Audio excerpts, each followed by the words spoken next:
അസ്സലാമു അലൈക്കും വറഹ്മത്തുള്ളാ. ഏറ്റവും പ്രിയപ്പെട്ടവരെ, ദി ഗ്രേറ്റ് ഹിസ്റ്റോറിയ കോൺഫറൻസിലാണ് നമ്മളുള്ളത്. എന്തുകൊണ്ട് ചരിത്രാന്വേഷണങ്ങളിലേക്ക് നമ്മൾ പോകുന്നു? എന്തുകൊണ്ട് ഇന്നലെ കഴിഞ്ഞുപോയ ചില സന്ദർഭങ്ങളെയും ചില പ്രധാനപ്പെട്ട വസ്തുതകളെയും നാം ഓർത്തെടുക്കാൻ വേണ്ടി തുനിയുന്നു? വലിയൊരു ചോദ്യമാണത്. ആ ചോദ്യത്തിനുള്ള ഉത്തരങ്ങളാണ് നമ്മുടെ ഈ കോൺഫറൻസ്. ഇതിൽ പങ്കെടുക്കുന്ന എല്ലാവരെയും ഒപ്പം ഇതിൽ ശ്രോതാക്കളായി എത്തുന്നവരെയും Markaz knowledge city students union വാക്ക് വളരെ ഹാർദമായി സ്വാഗതം ചെയ്യുകയാണ്. ഇതിലെ അവതരണങ്ങൾ, ഇതിലെ പ്രധാനപ്പെട്ട വസ്തുതകൾ, നിരീക്ഷണങ്ങൾ, ആശയങ്ങളൊക്കെ ലോകത്ത് മുഴുവനും പ്രചരിക്കേണ്ടതുണ്ട്. കാരണം ഇന്ന് ചരിത്രത്തിനുമേൽ ഒരുപാട് മാറ്റി വെക്കലുകൾ അല്ലെങ്കിൽ തെറ്റിദ്ധാരണകൾ പടർന്നു കയറുന്ന സമയത്ത് നമ്മെ സംബന്ധിച്ചിടത്തോളം സ്വാതന്ത്ര്യ സമരത്തിൻ്റെ ഓർമ്മകൾ പങ്കിടുന്ന ഈ വേളയിൽ നമുക്കൊരുപാട് കാര്യങ്ങൾ പറയാനുണ്ട്, എഴുതാനുണ്ട്, അറിയിക്കാനുണ്ട്. ഇന്നലെയോളം എന്തെന്നറിഞ്ഞില്ല, ഇനി നാളെയും എന്തെന്നറിയില്ല. അങ്ങനെയല്ലല്ലോ. ഇന്നലെകളെ അറിയുമ്പോഴാണ് തീർച്ചയായും നമുക്ക് നാളെകളെ രൂപപ്പെടുത്താൻ സാധിക്കുന്നത്. MGS നാരായണൻ പറയുന്നത് പോലെ ചരിത്രം കലങ്ങി മറിഞ്ഞ ഒരു നദിയെപ്പോലെയാണ്. അതിലെ വെള്ളം നമുക്ക് ഇടയ്ക്ക് ശുദ്ധീകരിക്കേണ്ടതായി വരും. അങ്ങനെ ഒരു ശുദ്ധീകരണ പ്രക്രിയയിലൂടെയാണ് ദി ഗ്രേറ്റ് ഹിസ്റ്റോറിയ കടന്നു പോകുന്നത്. ഇവിടെ ഒരുപാട് പേർ വിവിധ വിഷയങ്ങളിൽ സംസാരിക്കും. ആമുഖമായി ഏറ്റവും കൂടുതൽ സ്വാതന്ത്ര്യ സമരകാലത്ത് തെറ്റിദ്ധരിപ്പിക്കപ്പെട്ട അല്ലെങ്കിൽ ഇന്നും ചില തെറ്റായ വായനകളിലൂടെ കടന്നു പോകുന്ന മലബാർ സമരകാലത്തെപ്പറ്റി, വിപ്ലവത്തെപ്പറ്റി ഒന്ന് രണ്ട് കാര്യങ്ങൾ സൂചിപ്പിച്ചുകൊണ്ട് ഞാൻ എൻ്റെ അവതരണം അവസാനിപ്പിക്കാമെന്ന് വിചാരിക്കുകയാണ്. ഏറ്റവും പ്രിയപ്പെട്ടവരെ, ചരിത്രത്തിൽ ചില കൈകടത്തലുകൾ, ബോധപൂർവമുള്ള ചില അധിനിവേശങ്ങൾ കടന്നു കയറിയിട്ടുള്ളതായി നമുക്ക് വ്യക്തമായ പഠനത്തിലൂടെ മനസ്സിലാക്കാൻ സാധിക്കും. അതിൻ്റെ ഏറ്റവും മികച്ച ഉദാഹരണങ്ങളാണ് ഭാഷയിൽ പോലും നാം ഇന്നും ഉപയോഗിച്ചു കൊണ്ടിരിക്കുന്ന അല്ലെങ്കിൽ പാഠപുസ്തകങ്ങളിൽ പോലും ഉപയോഗിച്ചു കൊണ്ടിരിക്കുന്ന ചില വാക്കുകൾ, ചില ചരിത്ര സന്ദർഭങ്ങൾ നമ്മൾ നോക്കിക്കഴിഞ്ഞാൽ ഇത്തരത്തിലുള്ള കാര്യങ്ങൾ നമുക്ക് മനസ്സിലാക്കാൻ സാധിക്കും. വാഗൺ ട്രാജഡി എന്ന് വാഗൺ കൂട്ടക്കൊലയെ നമ്മൾ ഉപയോഗിക്കുന്നു. മലബാർ കലാപമെന്ന്, ലഹളയെന്ന് ആ വാക്കുകൊണ്ട് ആ ഒരു സമരകാലത്തെ, ബ്രിട്ടീഷുകാർക്കെതിരെ, ജന്മിമാർക്കെതിരെ നടന്ന ആ ഒരു സമരകാലത്തെ നമ്മൾ ആ ഒരു പദം കൊണ്ട് ഉപയോഗിക്കുമ്പോൾ പുതിയ തലമുറ അതിനെ മനസ്സിലാക്കുന്നത് തീർച്ചയായും എന്താണോ ബ്രിട്ടീഷുകാർ ഉദ്ദേശിച്ചത്, എന്നാണോ അന്നത്തെ അധിനിവേശ ശക്തികൾ ഉദ്ദേശിച്ചത്, എന്താണോ ജന്മിമാർ ഉദ്ദേശിച്ചത്, ആ ഒരു നിലപാടിലേക്ക് പതിയെ നമ്മൾ എത്തിപ്പോവുകയാണ്. ഒരു ദുരന്തമായി ആ കൂട്ടക്കൊല, മലബാർ സമരവുമായി ബന്ധപ്പെട്ട് നടന്ന വാഗൺ ട്രാജഡി എന്നുള്ള വലിയ ഒരു കൂട്ടക്കൊല, ഒരുപക്ഷെ ജാലിയൻ വാലാബാഗ് പോലെ തന്നെ അത്രമേൽ ക്രൂരമായ ഒരു കൂട്ടക്കൊലയായിരുന്നു അത്. തിരൂരിൽ നിന്ന് കോയമ്പത്തൂരിലേക്ക് പോകുന്ന ഗുഡ്സിൽ വളരെ കുറഞ്ഞ ആളുകൾ മാത്രം, 50-ൽ താഴെ മാത്രം ആളുകൾക്ക് കയറാൻ കഴിയുന്ന ആ ഒരു ബോഗിയിൽ 100ഓളം ആളുകളെ കയറ്റുകയും അതിൽ ഭൂരിഭാഗം പേരും കൊല്ലപ്പെടുകയും ചെയ്ത വളരെ ദാരുണമായൊരു അവസ്ഥയിലൂടെ നമ്മൾ കടന്നു പോകുന്നുണ്ട്. അപ്പോൾ അത്തരത്തിലുള്ള കാര്യങ്ങൾ നമ്മൾ ഓർത്തെടുക്കുന്ന സമയത്ത് നമുക്ക് ചില ചിന്തകൾ വരേണ്ടതുണ്ട്. എന്തുകൊണ്ടാണ് അവർ അങ്ങനെയുള്ള പദങ്ങൾ നമ്മുടെ പുസ്തകങ്ങളിൽ അടിച്ചു കയറ്റുന്നത്? അല്ലെങ്കിൽ എന്തുകൊണ്ടാണ് ഇപ്പോൾ നമ്മൾ പോലും അറിയാതെ ആ ഒരു പദങ്ങളെ കൃത്യമായി ഉപയോഗിച്ചുകൊണ്ടിരിക്കുന്നത്? അവിടെയാണ് ചരിത്രത്തെ തെറ്റായി വായിക്കുന്നതിലൂടെ, തെറ്റായി വ്യാഖ്യാനിക്കുന്നതിലൂടെ, ഭൂതകാലത്തെ തെറ്റായി നമ്മുടെ മുമ്പിൽ അവതരിപ്പിക്കുന്നതിലൂടെ ചില ഒളി അജണ്ടകൾ കടത്തി വെക്കാനുള്ള ചില നിഗൂഢ ശ്രമങ്ങളുടെ ഭാഗമാണ് അതെന്ന് നമുക്ക് മനസ്സിലാക്കാൻ സാധിക്കും. മറ്റൊരു കാര്യം, മലബാർ സമരവുമായി ബന്ധപ്പെട്ട് ഏറ്റവും പ്രധാനമായും അന്ന് നിലനിന്നിരുന്ന ഹിന്ദു മുസ്ലിം മൈത്രി. നമുക്കറിയാം, അന്നൊക്കെ ഹിന്ദുവും മുസൽമാനും ക്രിസ്ത്യനും യഹൂദനും ഒന്നുപോലെ ആയിരുന്നു ഇവിടെ പുലർന്നിരുന്നത്. അവരൊക്കെ ഏറ്റവും കൂടുതൽ അധ്വാനിക്കുകയും ഏറ്റവും കൂടുതൽ സൗഹാർദ്ദത്തോടെ ജീവിക്കുകയും ചെയ്ത ആളുകളാണ്. അങ്ങനെ ജീവിച്ചിരുന്ന, നല്ല രൂപത്തിൽ നന്മ പങ്കിട്ടുകൊണ്ട് വിശുദ്ധിയിൽ ഒരുമിച്ച് യാതൊരു പ്രശ്നവുമില്ലാതെ ജീവിച്ചിരുന്ന ആ ഒരു കാലഘട്ടത്തിലേക്കായിരുന്നു ബ്രിട്ടീഷുകാർ വന്നു കയറുന്നതും ജന്മിമാരുടെ നിരന്തരമുള്ള കരാളഹസ്തങ്ങൾ അവിടേക്ക് പ്രയോഗിക്കുകയും ചെയ്യുന്നതിൻ്റെ ഫലമായിട്ട് അവിടെ മുസ്ലിം ഹിന്ദു ലഹളകൾ ഉണ്ടാകുന്നതുമൊക്കെ. അപ്പോൾ ഈ ഒരു ചരിത്ര സന്ദർഭത്തെ നമ്മൾ ആലോചിക്കുമ്പോൾ എങ്ങനെയായിരുന്നു ആ കാലത്തെ മുസ്ലിം ഹിന്ദു മൈത്രി എന്നുകൂടി നമ്മൾ ആലോചിക്കണം. സ്വാതന്ത്ര്യ സമരകാലത്തെ സൗഹൃദ കാഴ്ചകൾ ഒരുപാട് നമുക്ക് കാണാൻ കഴിയും. പ്രത്യേകിച്ചും ഖിലാഫത്ത് സ്മരണകൾ എന്ന പേരിൽ മലബാർ കലാപത്തിൻ്റെ അനുഭവങ്ങൾ, 1921 മലബാർ കലാപത്തിന് സാക്ഷിയാവുകയും പീഡനങ്ങൾക്ക് ഇരയാവുകയും ചെയ്ത മൊഴികുന്നത്ത് ബ്രഹ്മദത്തൻ നമ്പൂതിരിപ്പാട്, അദ്ദേഹത്തിൻ്റെ ഓർമ്മകൾ അദ്ദേഹം ഒരു പുസ്തകത്തിൽ പങ്കുവെക്കുന്നുണ്ട്. അതിൽ അദ്ദേഹം പറയുന്നുണ്ട്, ഒരു മുസ്ലിമിനേക്കാൾ കൂടുതൽ പോലീസ് മർദ്ദനം അനുഭവിച്ച ഒരു ഹിന്ദുവാണ് ഞാനെന്ന്. എൻ്റെ അനുഭവങ്ങളിൽ നിന്ന് മനസ്സിലാകുന്നത് അതാണ്. എൻ്റെ ആയുസ്സ് ശേഷിച്ചത് തന്നെ ആശ്ചര്യകരമായ ഒരു സംഭവമാണ്. അവരോടൊപ്പം കഷ്ടപ്പാടുകൾ സ്നേഹപൂർവ്വം അനുഭവിച്ച് ഞാൻ ആ സംഭവങ്ങൾ വിവരിക്കുമ്പോൾ അതിൽ സമുദായ സ്പർദ്ധ ബാധിക്കുകയില്ല എന്ന് എനിക്ക് ഉറപ്പുണ്ട്. ഒരുമിച്ച് കഷ്ടപ്പെട്ടവർ തമ്മിൽ അന്യോന്യം സൗഹൃദത്തെ മുൻനിർത്തിക്കൊണ്ടാണ് ഞാൻ ഇതിൽ കൈവെക്കുന്നത് എന്ന ആമുഖത്തോടു കൂടിയാണ് അദ്ദേഹം ആ പുസ്തകം ആരംഭിക്കുന്നത്. അദ്ദേഹം പറയുന്നുണ്ട്, 1921 മലബാറിൽ നടന്ന സമരത്തെ മാപ്പിള ലഹളയെന്നോ മലബാർ ലഹളയെന്നോ പറയുന്നത് ശരിയല്ല. മാപ്പിള വിപ്ലവം അഥവാ ഖിലാഫത്ത് വിപ്ലവം എന്ന് പറഞ്ഞാൽ അത് ഏറെക്കുറെ ശരിയായിരിക്കും. ഒരു ലഹളയല്ല ഇവിടെ നടന്നത്, ഒരു ആഭ്യന്തര വിപ്ലവമാണ്. ഖിലാഫത്ത് പ്രക്ഷോഭം പ്രബലമായി നടത്തിക്കൊണ്ടിരുന്ന ഒരു അടിയന്തര കാലഘട്ടത്തിൽ പ്രവർത്തകന്മാരുടെ നേർക്ക് ബ്രിട്ടീഷ് പട്ടാളം കയ്യേറ്റത്തിനൊരുങ്ങിയപ്പോൾ ആത്മരക്ഷയ്ക്ക് ഒരു ബലപരീക്ഷണം നടത്തി നോക്കിയതാണ്. അളയിളക്കിയാൽ ചേരയും കൊത്തും എന്നാണല്ലോ. അടിയന്തര ഘട്ടമുണ്ടാക്കിയത് പോലീസ് മർദ്ദനമാണ് എന്ന് തുടങ്ങി അദ്ദേഹം വളരെ വിശദമായി ആ കാര്യങ്ങൾ വിശദീകരിക്കുന്നുണ്ട്. ഒപ്പം തന്നെ നമ്മൾ ആ ചരിത്ര സന്ദർഭത്തിൽ വായിച്ചെടുക്കേണ്ട മറ്റൊരു നാമമാണ് കമ്പളത്ത് ഗോവിന്ദൻ നായർ. അദ്ദേഹത്തിൻ്റെ ഏറനാട്ടിൻ ധീരമക്കൾ എന്നുള്ള കവിതാശകലങ്ങൾ ഒരുപാട് നമ്മൾ കേൾക്കുന്നതാണ്. ആ കാലഘട്ടത്തിൽ മുസ്ലിങ്ങളോട് ചേർന്ന് നിൽക്കുകയും സമരത്തോട് ചേർന്ന് നിൽക്കുകയും ചെയ്തതിൻ്റെ പേരിൽ അദ്ദേഹത്തിന് ഒരുപാട് ഭ്രഷ്ടുകൾ കൽപ്പിക്കപ്പെടുകയും ഒപ്പം തന്നെ ജയിൽവാസം അനുഭവിക്കേണ്ടി വരുന്നു. അദ്ദേഹത്തിൻ്റെ നഖം അവർ പറിച്ചെടുക്കുന്നു. അങ്ങനെ കൊടിയ മർദ്ദനങ്ങൾ അദ്ദേഹം ഏൽക്കുന്നുണ്ട്. പക്ഷേ അപ്പോഴും വാരിയംകുന്നത്ത് കുഞ്ഞഹമ്മദ് ഹാജിയെയും അതുപോലെ ആലി മുസ്ലിയാരെയും തുടങ്ങി അന്ന് സമരത്തിന് നേതൃത്വം കൊടുത്ത ആളുകളെയൊക്കെ നേതാക്കളെയൊക്കെ കൊന്നൊടുക്കിയ അല്ലെങ്കിൽ തെറ്റായി ഒരുപാട് ഉത്തരവുകൾ ഇറക്കിയ ഹിച്ച്കോക്ക് എന്നുള്ള സാഹിബിൻ്റെ പ്രതിമ വള്ളുവമ്പ്രത്ത് സ്ഥാപിക്കുന്നുണ്ട്. ചരിത്രത്തെ തെറ്റായി വ്യാഖ്യാനിക്കാനുള്ള ചില ഭാഗങ്ങളുടെ ഭാഗമായിട്ടാണ് അത്തരത്തിലുള്ള പ്രതിമ സ്ഥാപിക്കുന്നത്. ആ പ്രതിമ സ്ഥാപിച്ചതിനെതിരെ എന്താണ് ചരിത്രമെന്ന് വ്യക്തമായി ആഹ്വാനം ചെയ്തുകൊണ്ട് 21 വർഷങ്ങൾക്ക് ശേഷം ആ പ്രതിമ അവിടെ നിന്ന് എടുത്തു കളയാൻ വേണ്ടിയുള്ള സമരങ്ങൾ നടത്തുക കൂടി ചെയ്ത ആളാണ് കമ്പളത്ത് ഗോവിന്ദൻ നായർ. അദ്ദേഹത്തിൻ്റെ വാക്കുകൾ, അദ്ദേഹത്തിൻ്റെ വരികൾ നമ്മൾ ആലോചനയ്ക്ക് എടുക്കുന്ന സമയത്ത് കൃത്യമായി അതിൻ്റെ വായനകൾ നമുക്ക് നടത്താൻ സാധിക്കും എന്നുള്ളതാണ്. നമ്മെ സംബന്ധിച്ചിടത്തോളം ആ വരികളൊക്കെ നമ്മൾ ഒരുപാട് ഊർജം പകരേണ്ടതുണ്ട് എന്നുള്ളതാണ്.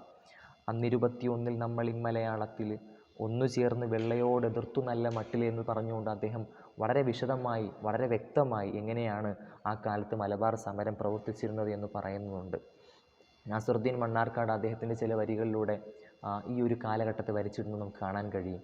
നമ്മളെ തമ്മിൽ അകറ്റുന്നതാരാ, നെറുകെട്ട ഈ കണ്ട ചേക്കുട്ടിമാരാ, സമ്മതമായി ജനം കയ്യടിച്ചോരാ, സർദാർ ചന്ദ്രോട്ടെഴുതിയ സീറ, നമ്മളീ നാടിനു വേണ്ടി മരിക്കും, നാദം സ്രവിത്തതിൽ മണ്ണും തരിക്കും, ചെമ്മലർ ഹാജിതൻ ഊക്കുള്ള വാക്കും ചരിതത്തിലുണ്ടത് മായാതിരിക്കുമേ ശംസുള്ള കാലം, മുത്തുകൾ തേടി വരുന്നുണ്ട് ആലം, ആഴത്തിലാരോ കളഞ്ഞിട്ടു പോലും അതു തേടി എത്തുന്നതാണല്ലോ ശീലം, പോയവർ വെള്ളകളാകെ തരുത്തേ, പട്ടാളമെത്തി പല കുറിത്തോറ്റെ, പോയല്ലോ കാര്യങ്ങൾ കോപം പെരുത്തേ, പരിഹാരമില്ല പലരും ഉരത്തവർ സംഭവം ആലത്തിലാദ്യം ഉളവായതെങ്ങനെ എന്നാണ് ചോദ്യം, സൂര്യൻ മയങ്ങാത്ത സാമ്രാജ്യവാദം സൂചനയില്ലാതെ തോറ്റെന്ന് ബോധ്യം, 6 മാസക്കാലവും ഇത് നീണ്ട് ആലങ്ങളാകെ അജബുകൾ പൂണ്ട്, വാരിയൻ കുന്നൻ്റെ പോരുഷ കണ്ട് വിദൂരത്ത് റഷ്യയിലും കഥ ബിണ്ട്.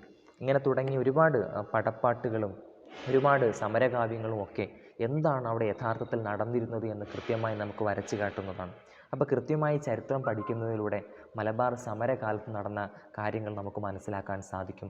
ഖിലാഫത്ത് സ്മരണകൾ നമുക്ക് അയവിറക്കാൻ സാധിക്കും. അതിലൂടെ കൃത്യമായി എത്രത്തോളമാണ് നമ്മൾ ചരിത്രത്തെ പഠിക്കേണ്ടതിൻ്റെ ആവശ്യകതയെന്ന് നമുക്ക് ബോധ്യപ്പെടുത്താൻ കഴിയും.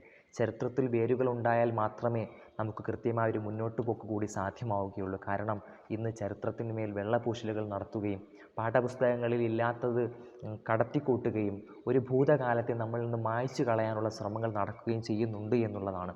അപ്പോൾ വാരിയംകുന്നത്ത് കുഞ്ഞഹമ്മദ് ഹാജി ഉൾപ്പെടെ അന്ന് ഒരുപക്ഷെ അവിടെ ഒരു കലാപം അല്ലെങ്കിൽ ഒരു ലഹള നടന്നതുപോലെ വ്യാഖ്യാനിക്കപ്പെട്ടതിൻ്റെ സാധ്യത അല്ലെങ്കിൽ അതിൻ്റെ കാരണങ്ങളെന്ന് പറയുന്നത് തെറ്റിദ്ധാരണകളായിരുന്നു. മഞ്ചേരി ബാങ്ക് കൊള്ളയടിക്കുന്നു, അതുപോലെ ഒരുപാട് അക്രമങ്ങൾ ജന്മി കുടുംബങ്ങൾക്ക് നേരെ നടക്കുന്നു. ഇതൊക്കെ ഒരുപക്ഷെ എന്നല്ല, കൃത്യമായി നമ്മൾ വായിച്ചു കഴിഞ്ഞാൽ അവിടെ ചില മുസ്ലിങ്ങളിൽ ചില ആവേശങ്ങൾ കടത്തിക്കൂട്ടുകയും അവരെ തെറ്റിദ്ധരിപ്പിക്കുകയും ചെയ്തുകൊണ്ട് ഹിന്ദുക്കൾക്ക് നേരെയുള്ള അക്രമങ്ങൾക്ക് വഴിവെച്ച് കൊടുക്കുകയും നേരെ തിരിച്ചും അതുപോലെ ലഹളകൾ ഉണ്ടാക്കുകയും അങ്ങനെ പരസ്പരം അവരെ തമ്മിലടിപ്പിച്ചുകൊണ്ടും ഡിവൈഡ് ആൻഡ് റൂൾ, നമ്മൾ ഭിന്നിപ്പിച്ച് ഭരിക്കുക, ഇന്ത്യ പാകിസ്ഥാനാക്കി അവർ വേർതിരിച്ച് വരച്ചിട്ട് പോയതുപോലെ ഓരോ നാട്ടിലും തമ്മിലടിപ്പിച്ചുകൊണ്ട് അവരുടെ നയനിലപാടുകൾ നടപ്പിലാക്കുക എന്നുള്ള കൃത്യമായ ചില പദ്ധതികളായിരുന്നു അവർ നടപ്പിലാക്കിയിരുന്നത്.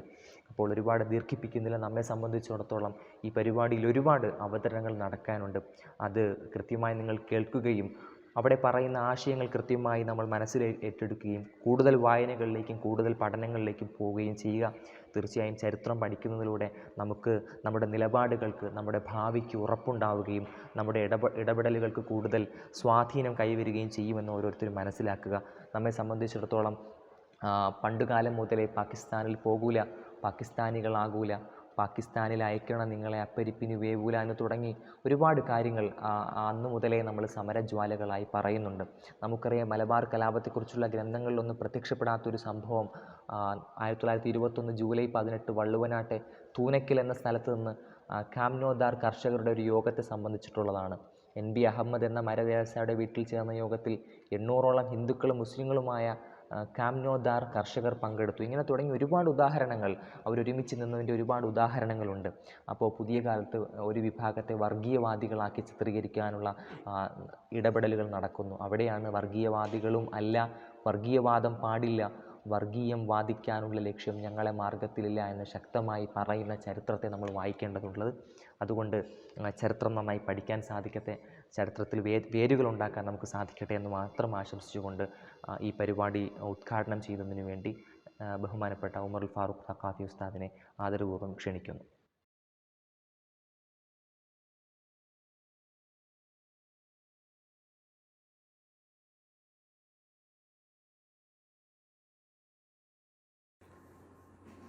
ബിസ്മില്ലാഹിർ റഹ്മാനിർ റഹീം. അൽഹംദുലില്ലാഹി റബ്ബിൽ ആലമീൻ. വസ്സലാത്തു വസ്സലാമു അലാ സയ്യിദിൽ അംബിയാഇ വൽ മുർസലീൻ വഅലാ ആലിഹി വസ്വഹ്ബിഹി അജ്മഈൻ. അമ്മാ ബഅദ്.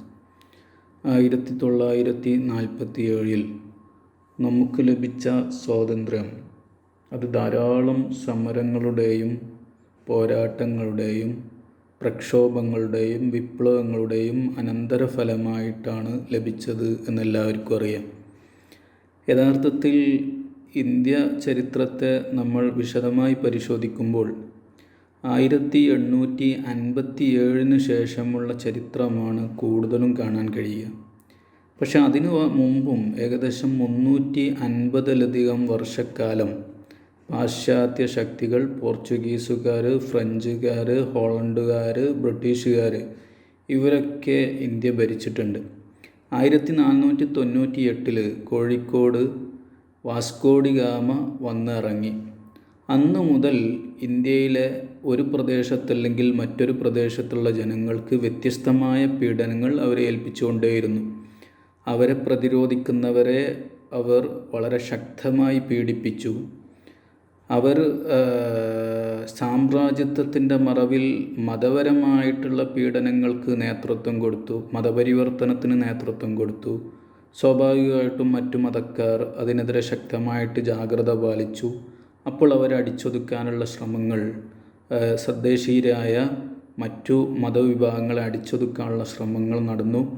ഇങ്ങനെ വ്യത്യസ്തമായ ശ്രമങ്ങൾ ബ്രിട്ടീഷുകാരുടെ കയ്യിൽ നിന്നും അതുപോലെ പോർച്ചുഗീസുകാരും മറ്റും ഇവിടെ നടത്തിയിട്ടുണ്ട്. എന്നാൽ അത്തരം ചരിത്രങ്ങളൊന്നും വേണ്ടതുപോലെ പൊതുസമൂഹത്തിനോ അല്ലെങ്കിൽ ചരിത്ര വിദ്യാർത്ഥികൾക്കോ അറിയില്ല എന്നുള്ളതാണ് യാഥാർത്ഥ്യം. ഞാനിന്ന് പറയാൻ പോകുന്നത് 1498 മുതൽ കേരളത്തിലെ മലബാറിൽ അല്ലെങ്കിൽ കേരളത്തിൻ്റെ മലയാള ഭാഷയിൽ അല്ലെങ്കിൽ ഒട്ടുമിക്ക കേരളീയ പ്രദേശങ്ങളിലും ഈ മാപ്പിള മുസ്ലിങ്ങൾക്ക് നേതൃത്വം നൽകിയിരുന്ന ഈ പ്രദേശങ്ങളിൽ അവർ എങ്ങനെയാണ് പാശ്ചാത്യ ശക്തികൾക്കെതിരെ പടപൊരുതിയിരുന്നത് എന്നുള്ളതാണ്. നമുക്കറിയാം, കേരള ചരിത്രത്തെക്കുറിച്ച് ഏറ്റവും ആദ്യമായിട്ട് രചിക്കപ്പെട്ട അല്ലെങ്കിൽ നമ്മുടെ കയ്യിലുള്ള ഒരു ഗ്രന്ഥമാണ് തുഹ്ഫത്തുൽ മുജാഹിദീൻ എന്നുള്ള ഗ്രന്ഥം. ആ ഗ്രന്ഥത്തിൻ്റെ പേര് തന്നെ തുഹ്ഫത്തുൽ മുജാഹിദീൻ ഫി ബഅദി അഖ്ബാരിൽ ബുർത്തുഗാലിയീൻ എന്നുള്ളതാണ്. പോർച്ചുഗീസുകാരുടെ ചില കാര്യങ്ങളെക്കുറിച്ച് പറയുന്ന ഗ്രന്ഥം എന്നുള്ള. മുജാഹിദീൻ എന്ന് പറഞ്ഞാൽ പ്രക്ഷോഭകാരികൾക്ക്, വിപ്ലവകാരികൾക്കുള്ള ഒരു പ്രസൻറ്റേഷൻ എന്നുള്ള നിലയിൽ എഴുതിയ ആ ഗ്രന്ഥം അത് 1498 മുതൽ 1583 വരെയുള്ള ചരിത്രത്തെ വളരെ വ്യക്തമായിട്ട് അവതരിപ്പിക്കുന്നുണ്ട്. ഈ ഗ്രന്ഥത്തിൽ ബഹുമാനപ്പെട്ട ഷെയ്ഖ് സൈനുദ്ദീൻ മഖ്ദൂം റളിയല്ലാഹു അൻഹു ഈ ഗ്രന്ഥം ഏത് വർഷമാണ് കൃത്യമായിട്ട് എഴുതിയത് എന്ന് രേഖപ്പെടുത്തിയിട്ടില്ലെങ്കിലും 1553 വരെയുള്ള ചരിത്രം ഇതിൽ കാണാം. അതിൽ ഷെയ്ഖ് സൈനുദ്ദീൻ മഖ്ദൂം റളിയല്ലാഹു അൻഹു അതിന് 40ാമത്തെ പേജിൽ പറയുന്നുണ്ട്, ഫജമഅതു ഹാദിഹിൽ മജ്മുഅ, ഈ കളക്ഷൻ ഞാൻ നടത്തിയത് എന്തിനാ? തർഗീബൽ അഹ്ലിൽ ഈമാൻ, മുസ്ലിമീങ്ങളെ മോട്ടിവേറ്റ് ചെയ്യാൻ വേണ്ടിയിട്ടാണ്. ഫി ജിഹാദി അബദത്തി സുൽബാൻ, കുരിശുവാരകരായ പോർച്ചുഗീസുകാർക്കെതിരെ പടപൊരുതാൻ, അവരെക്കെതിരെ വിപ്ലവം നയിക്കാൻ, പ്രക്ഷോഭം സംഘടിപ്പിക്കാൻ. എന്നിട്ട് പറയുന്ന വാക്കാണ് വളരെ പ്രസക്തമായൊരു വാക്ക്. ഫഇന്ന ജിഹാദഹും, പോർച്ചുഗീസുകാർക്കെതിരെ പട നയിക്കുക, വിപ്ലവം നയിക്കുക എന്നുള്ളത് ഫർളു ഐനിൻ, അത് ഫർളു ഐനാണ്. ഫർളു ഐന് എന്ന് പറഞ്ഞാൽ മതപരമായിട്ടുള്ള ഓരോ വ്യക്തിയും വളരെ അനിവാര്യമായും ചെയ്യേണ്ട ഒരു വസ്തുതയാണ് എന്ന് ഷെയ്ഖ് സൈനുദ്ദീൻ മഖ്ദൂം റളിയല്ലാഹു തആല അൻഹു പറയുന്നു. നമ്മൾ മനസ്സിലാക്കേണ്ടത് ഇവിടെ 1857 ശേഷം മാത്രമല്ല ഇവിടെ പോരാട്ടങ്ങൾ നടന്നു. അതിനു മുമ്പും ഇഷ്ടം പോലെ നൂറുകണക്കിന് ആയിരക്കണക്കിന് പോരാട്ടങ്ങൾ ഇവിടെ നടന്നിട്ടുണ്ട്. ആ പോരാട്ടങ്ങൾക്ക് പിന്നിൽ വളരെ ശക്തമായ പ്രചോദനം നൽകിയ ഗ്രന്ഥങ്ങളിൽ ഒന്നായിരുന്നു യഥാർത്ഥത്തിൽ തുഹ്ഫത്തുൽ മുജാഹിദീൻ എന്നുള്ള ഗ്രന്ഥം. മറ്റൊരു ഗ്രന്ഥമാണ് ഖാളി മുഹമ്മദ് എഴുതിയ അൽ ഖുത്ബത്തുൽ ജിഹാദിയ എന്ന് പറയുന്ന ഒരു ഗ്രന്ഥമുണ്ട്. അത് ചാലിയങ്കോട്ട പോർച്ചുഗീസുകാർ ചാലിയങ്കോട്ട വളഞ്ഞ് അത് കീഴ്പ്പെടുത്തി ആക്രമിച്ച് നേടിയെടുക്കാനുള്ളൊരു ശ്രമത്തിനെതിരെ കോഴിക്കോട്ടിലെ അല്ലെങ്കിൽ മലബാറിലെ മുസ്ലിങ്ങൾ വളരെ ശക്തമായി പ്രതിരോധിച്ചു. ആ പ്രതിരോധത്തിൽ കുഞ്ഞാലി മരക്കാർ പടയാളികൾ ഉണ്ടായിരുന്നു, അതുപോലെ പലരും ഉണ്ടായിരുന്നു. അതിന് ശക്തമായൊരു നേതൃത്വം നൽകിയ മഹാനായ വ്യക്തിയാണ് യഥാർത്ഥത്തിൽ പണ്ഡിതനും കൂടിയായ ധാരാളം ഗ്രന്ഥങ്ങളുടെ രചയിതാവ് കൂടിയായ ഖാളി മുഹമ്മദ് അവറുകൾ. ഈ ഖാളി മുഹമ്മദ് അവറുകളുടെ അൽ ഖുത്ബത്തുൽ ജിഹാദിയ എന്ന ആ പുസ്തകം അത് അന്ന് യോദ്ധാക്കളെ, പ്രക്ഷോഭകാരികളെ വളരെ ശക്തമായിട്ട് മോട്ടിവേറ്റ് ചെയ്യാൻ വേണ്ടിയിട്ട് എഴുതപ്പെട്ട ഗ്രന്ഥങ്ങളാണ്. ഈ ഗ്രന്ഥത്തിൽ പറയുന്നുണ്ട് അയ്യുഹന്നാസ്, ആ ഗ്രന്ഥത്തിൽ പറയുന്നു അയ്യുഹന്നാസ് മൻ അറാദൽ ജിഹാദ ഫഹാദ അവാനു, ആർക്കെങ്കിലും പ്രക്ഷോഭം നയിക്കലാണ്, പോർച്ചുഗീസുകാർക്കെതിരെ പ്രക്ഷോഭം നയിക്കാൻ ആർക്കെങ്കിലും താല്പര്യമുണ്ടെങ്കിൽ ഇതാ സമയമെത്തിയിരിക്കുന്നു. കാരണം അവർ നമ്മുടെ കോട്ട വളഞ്ഞിരിക്കുന്നു. ഒമനിബുദ്ദ സആദത്തുൽ ഉളുമ ഫഹാദ അയ്യാമുഹു, ആർക്കെങ്കിലും ആത്യന്തികമായ വിജയമാണ് ആവശ്യമെങ്കിൽ ഇതാ അതിൻ്റെ ദിവസങ്ങളെത്തിയിരിക്കുന്നു. എന്നിട്ട് പറയുന്നു ഇബാദുല്ലാഹ് അൻതും ഐക്കാദുൻ അം നയ്യാമുൻ, നിങ്ങൾ ഉറങ്ങുന്നവരാണോ അതോ ഉണർന്നിരിക്കുന്നവരാണോ? അൻതും ഫി ഷോറിൻ അൻ ഹാദൽ കലാം, ഈ സംസാരം നിങ്ങൾ കേൾക്കാതെ പോവുകയാണോ? അമാ തറൗന അൽ അഅ്മാറ തൻസരിം, നിങ്ങൾക്കറിയില്ലേ വയസ്സിങ്ങനെ കഴിഞ്ഞു പോകും. ആമം ബഅദ ആം, ഓരോ വർഷവും. വലൈസ ബൈനക്കും വബൈനൽ മൗത്തി ഇല്ല അയ്യാം, നിങ്ങൾക്കും മരണത്തിനും ഇടയിൽ കുറഞ്ഞ ദിവസങ്ങൾ മാത്രമേ ബാക്കിയുള്ളൂ. ഫൈദാ കാന ഹാലു ബിനി ആദം, ഒരു മനുഷ്യൻ്റെ അവസ്ഥ ഇങ്ങനെയാണ് എന്നുണ്ടെങ്കിൽ ഫതൂബ ലിമൻ ബദല മുഹ്ജത്തുഹു ലിൽ ജിഹാദില്ലദി ഹുവ മിൻ അഫ്ളലിൽ അഅ്മാൽ, എത്ര നല്ലതാണ് ഒരാളുടെ അധ്വാനം ഏറ്റവും ശ്രേഷ്ഠമായ പോർച്ചുഗീസുകാർക്കെതിരെ ഇപ്പോൾ പട നയിക്കുക എന്നുള്ള ഈ ഏറ്റവും നല്ല പ്രക്ഷോഭത്തിന്, വിപ്ലവത്തിന് തൻ്റെ അധ്വാനത്തെ ചെലവഴിക്കുക എന്നുള്ളത് എത്ര നല്ലതാണ്. എന്നിട്ട് ജനങ്ങളോട്, മുസ്ലിങ്ങളെ ആവേശപ്പെടുത്താൻ വേണ്ടിയിട്ട് അദ്ദേഹം പിന്നെയും പറയുകയാണ്, അല്ലെങ്കിൽ എഴുതുകയാണ്, വൻ നുസ്രത്തു മിനല്ലാഹി മഅസ്സബ്ർ, നല്ല ക്ഷമയോടുകൂടി പടപൊരുതുക, അള്ളാഹുവിൻ്റെ ഭാഗത്തു നിന്നുള്ള ക്ഷമയുണ്ടാവും. എന്നാൽ വൽ ഫിറാറു മിനൽ മൗത്തി ലൈസ ബിനാഫിൻ, മരണത്തിൽ നിന്ന് ഓടുക എന്നുള്ളത് ഒരു ഉപകാരവും ചെയ്യില്ല എന്നൊക്കെ പറയുന്നു. അപ്പോൾ ഞാൻ പറഞ്ഞു വരുന്നത് ഇത് മാത്രമല്ല, ശേഷം വീണ്ടും പറയുന്നു ഇന്നൽ ജിഹാദ ലാ യുദ്ഖിലു അഹദക്കുമുൽ ഖബ്റ ഖബ്ല അജ്ലിഹി, യുദ്ധം നടത്തിയതുകൊണ്ട്, സമരം നടത്തിയതുകൊണ്ട്, പോർച്ചുഗീസുകാരവിടെ ആട്ടിയോടിക്കാൻ മുൻനിരയിൽ നിന്നതുകൊണ്ട് ഒരാളെയും അവൻ്റെ അവധി എത്തുന്നതിന് മുമ്പ് ഖബറിൽ പ്രവേശിക്കൊന്നുമില്ല. കാരണം അവധി എത്തിയാൽ മാത്രമേ ഒരാൾ മരിക്കൂ. വലാ യബ്ഖാ മിനൽ മൗതി ഇഖാമത്തുഹു ഫീ വതനിഹി വ അഹ്ലി, തൻ്റെ വീട്ടിലും കുടുംബത്തിലും ഈ യുദ്ധത്തിന് വരാതെ, പ്രക്ഷോഭത്തിന് വരാതെ താമസിച്ചു എന്നുള്ളത് കൊണ്ട് മരണത്തിൽ നിന്ന് രക്ഷപ്പെടാനും ആർക്കും കഴിയൂല. ഫഇൻ ശക്കക്തും ഫഖ്റഉ അയ്യുഹൽ മുതറദ്ദിദൂൻ ഫഇദാ ജാഅ അജലുഹും ലാ യസ്തഖിറൂന സഅതൻ വലാ യസ്തഖ്ദിമൂൻ എന്നുള്ള ആയത്ത് ഓതിയിട്ട് നിങ്ങൾക്കിത് ഡൗട്ടുണ്ടോ ഞാൻ ഈ പറയുന്ന വിഷയത്തിൽ, എങ്കിൽ ഈ ആയത്ത് ഓതൂ, ഖുർആനിലെ ഈ വചനം ഓതൂ. ഒരാളുടെ അവധിയെത്തിയാൽ പിന്നെ ഒരു സെക്കൻഡ് അങ്ങോട്ടും ഇങ്ങോട്ടും പിന്തിക്കുകയോ മുന്തിക്കുകയോ ചെയ്യില്ല എന്ന പരിശുദ്ധ ഖുർആൻ്റെ വചനം ഓതി മുസ്ലിം പൊതുസമൂഹത്തെ, മുസ്ലിം സാമാന്യ ജനത്തെ പോർച്ചുഗീസുകാർക്കെതിരെ ശക്തമായി പടപൊരുതാൻ ബഹുമാന്യനായ ഖാളി മുഹമ്മദ് അവറുകൾ റളിയല്ലാഹു തആല അൻഹു അദ്ദേഹം നിർബന്ധിക്കുകയാണ്. ഇതുപോലെ തന്നെയാണ് ഖാളി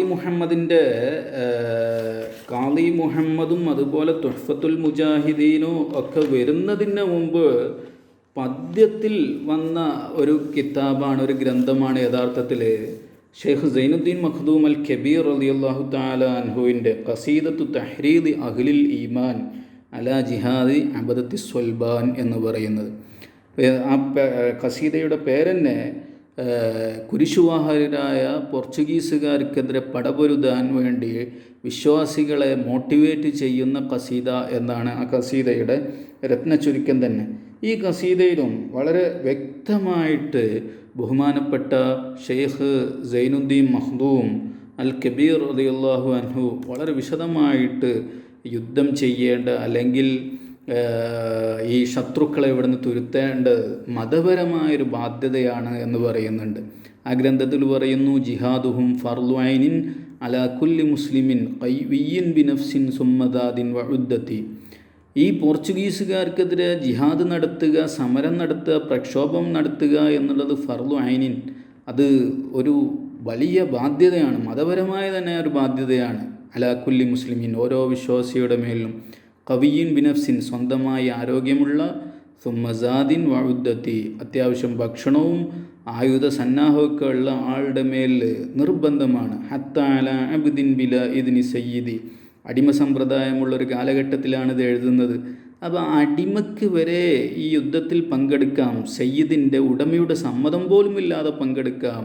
അതുപോലെ വലദിൻ ബിലാ ഇദ്നിൻ, ഉമ്മയുടെയും ഉപ്പയുടെയും സമ്മതമില്ലാതെ മക്കൾക്ക് പങ്കെടുക്കാം. സൗജിന്, ഭർത്താവിന് ഭാര്യയുടെ സമ്മതമില്ലാതെ പങ്കെടുക്കാം എന്നൊക്കെ പറയുന്ന വളരെ വലിയ കവിതാ ശകലങ്ങൾ ബഹുമാനപ്പെട്ട ഷെയ്ഖ് സൈനുദ്ദീൻ മഖ്ദൂം അൽ കബീർ റളിയല്ലാഹു തആല അൻഹു എഴുതുന്നു. ഇങ്ങനെ ധാരാളം വരികൾ എഴുതിയിട്ട് അദ്ദേഹം അവസാനം എഴുതുന്നു, ഫഇൻ തുഹ്മിലു ഹാദൽ ജിഹാദ ഖസർത്തും, നിങ്ങൾ ഈ ജിഹാദിൽ നിന്ന് മടിച്ചു പോകുകയാണെങ്കിൽ നിങ്ങൾ തീർച്ചയായിട്ടും പരാജയപ്പെടും എന്നൊക്കെ പറയുന്ന നീണ്ട വെയ്ത്തുകൾ. ഈ ഖസീദയും ഈ കേരളത്തിലെ അല്ലെങ്കിൽ മലബാറിലെ മുസ്ലിം സമൂഹത്തെ പോർച്ചുഗീസുകാർക്കെതിരെ, അന്നത്തെ പാശ്ചാത്യ അധിനിവേശ ശക്തികൾക്കെതിരെ പടപൊരുതുന്നതിൽ മുന്നിൽ നയിച്ചു എന്ന് നമ്മൾ മനസ്സിലാക്കണം. ഇതുപോലെ മറ്റൊരു കവിതാശകലായിരുന്നു അല്ലെങ്കിൽ ഖസീദയായിരുന്നു, കവിതാ സമാഹാരമായിരുന്നു ഖാളി മുഹമ്മദ് തന്നെ രചിച്ച അൽ ഫത്തുഹുൽ മുബീൻ ഇസ്സാമിരില്ലദി യുഹിബ്ബുൽ മുസ്ലിമീൻ എന്നുള്ളത്. സാമിരി എന്ന് പറഞ്ഞാൽ സാമൂതിരി, അദ്ദേഹം ഒരു അമുസ്ലിമാണ്.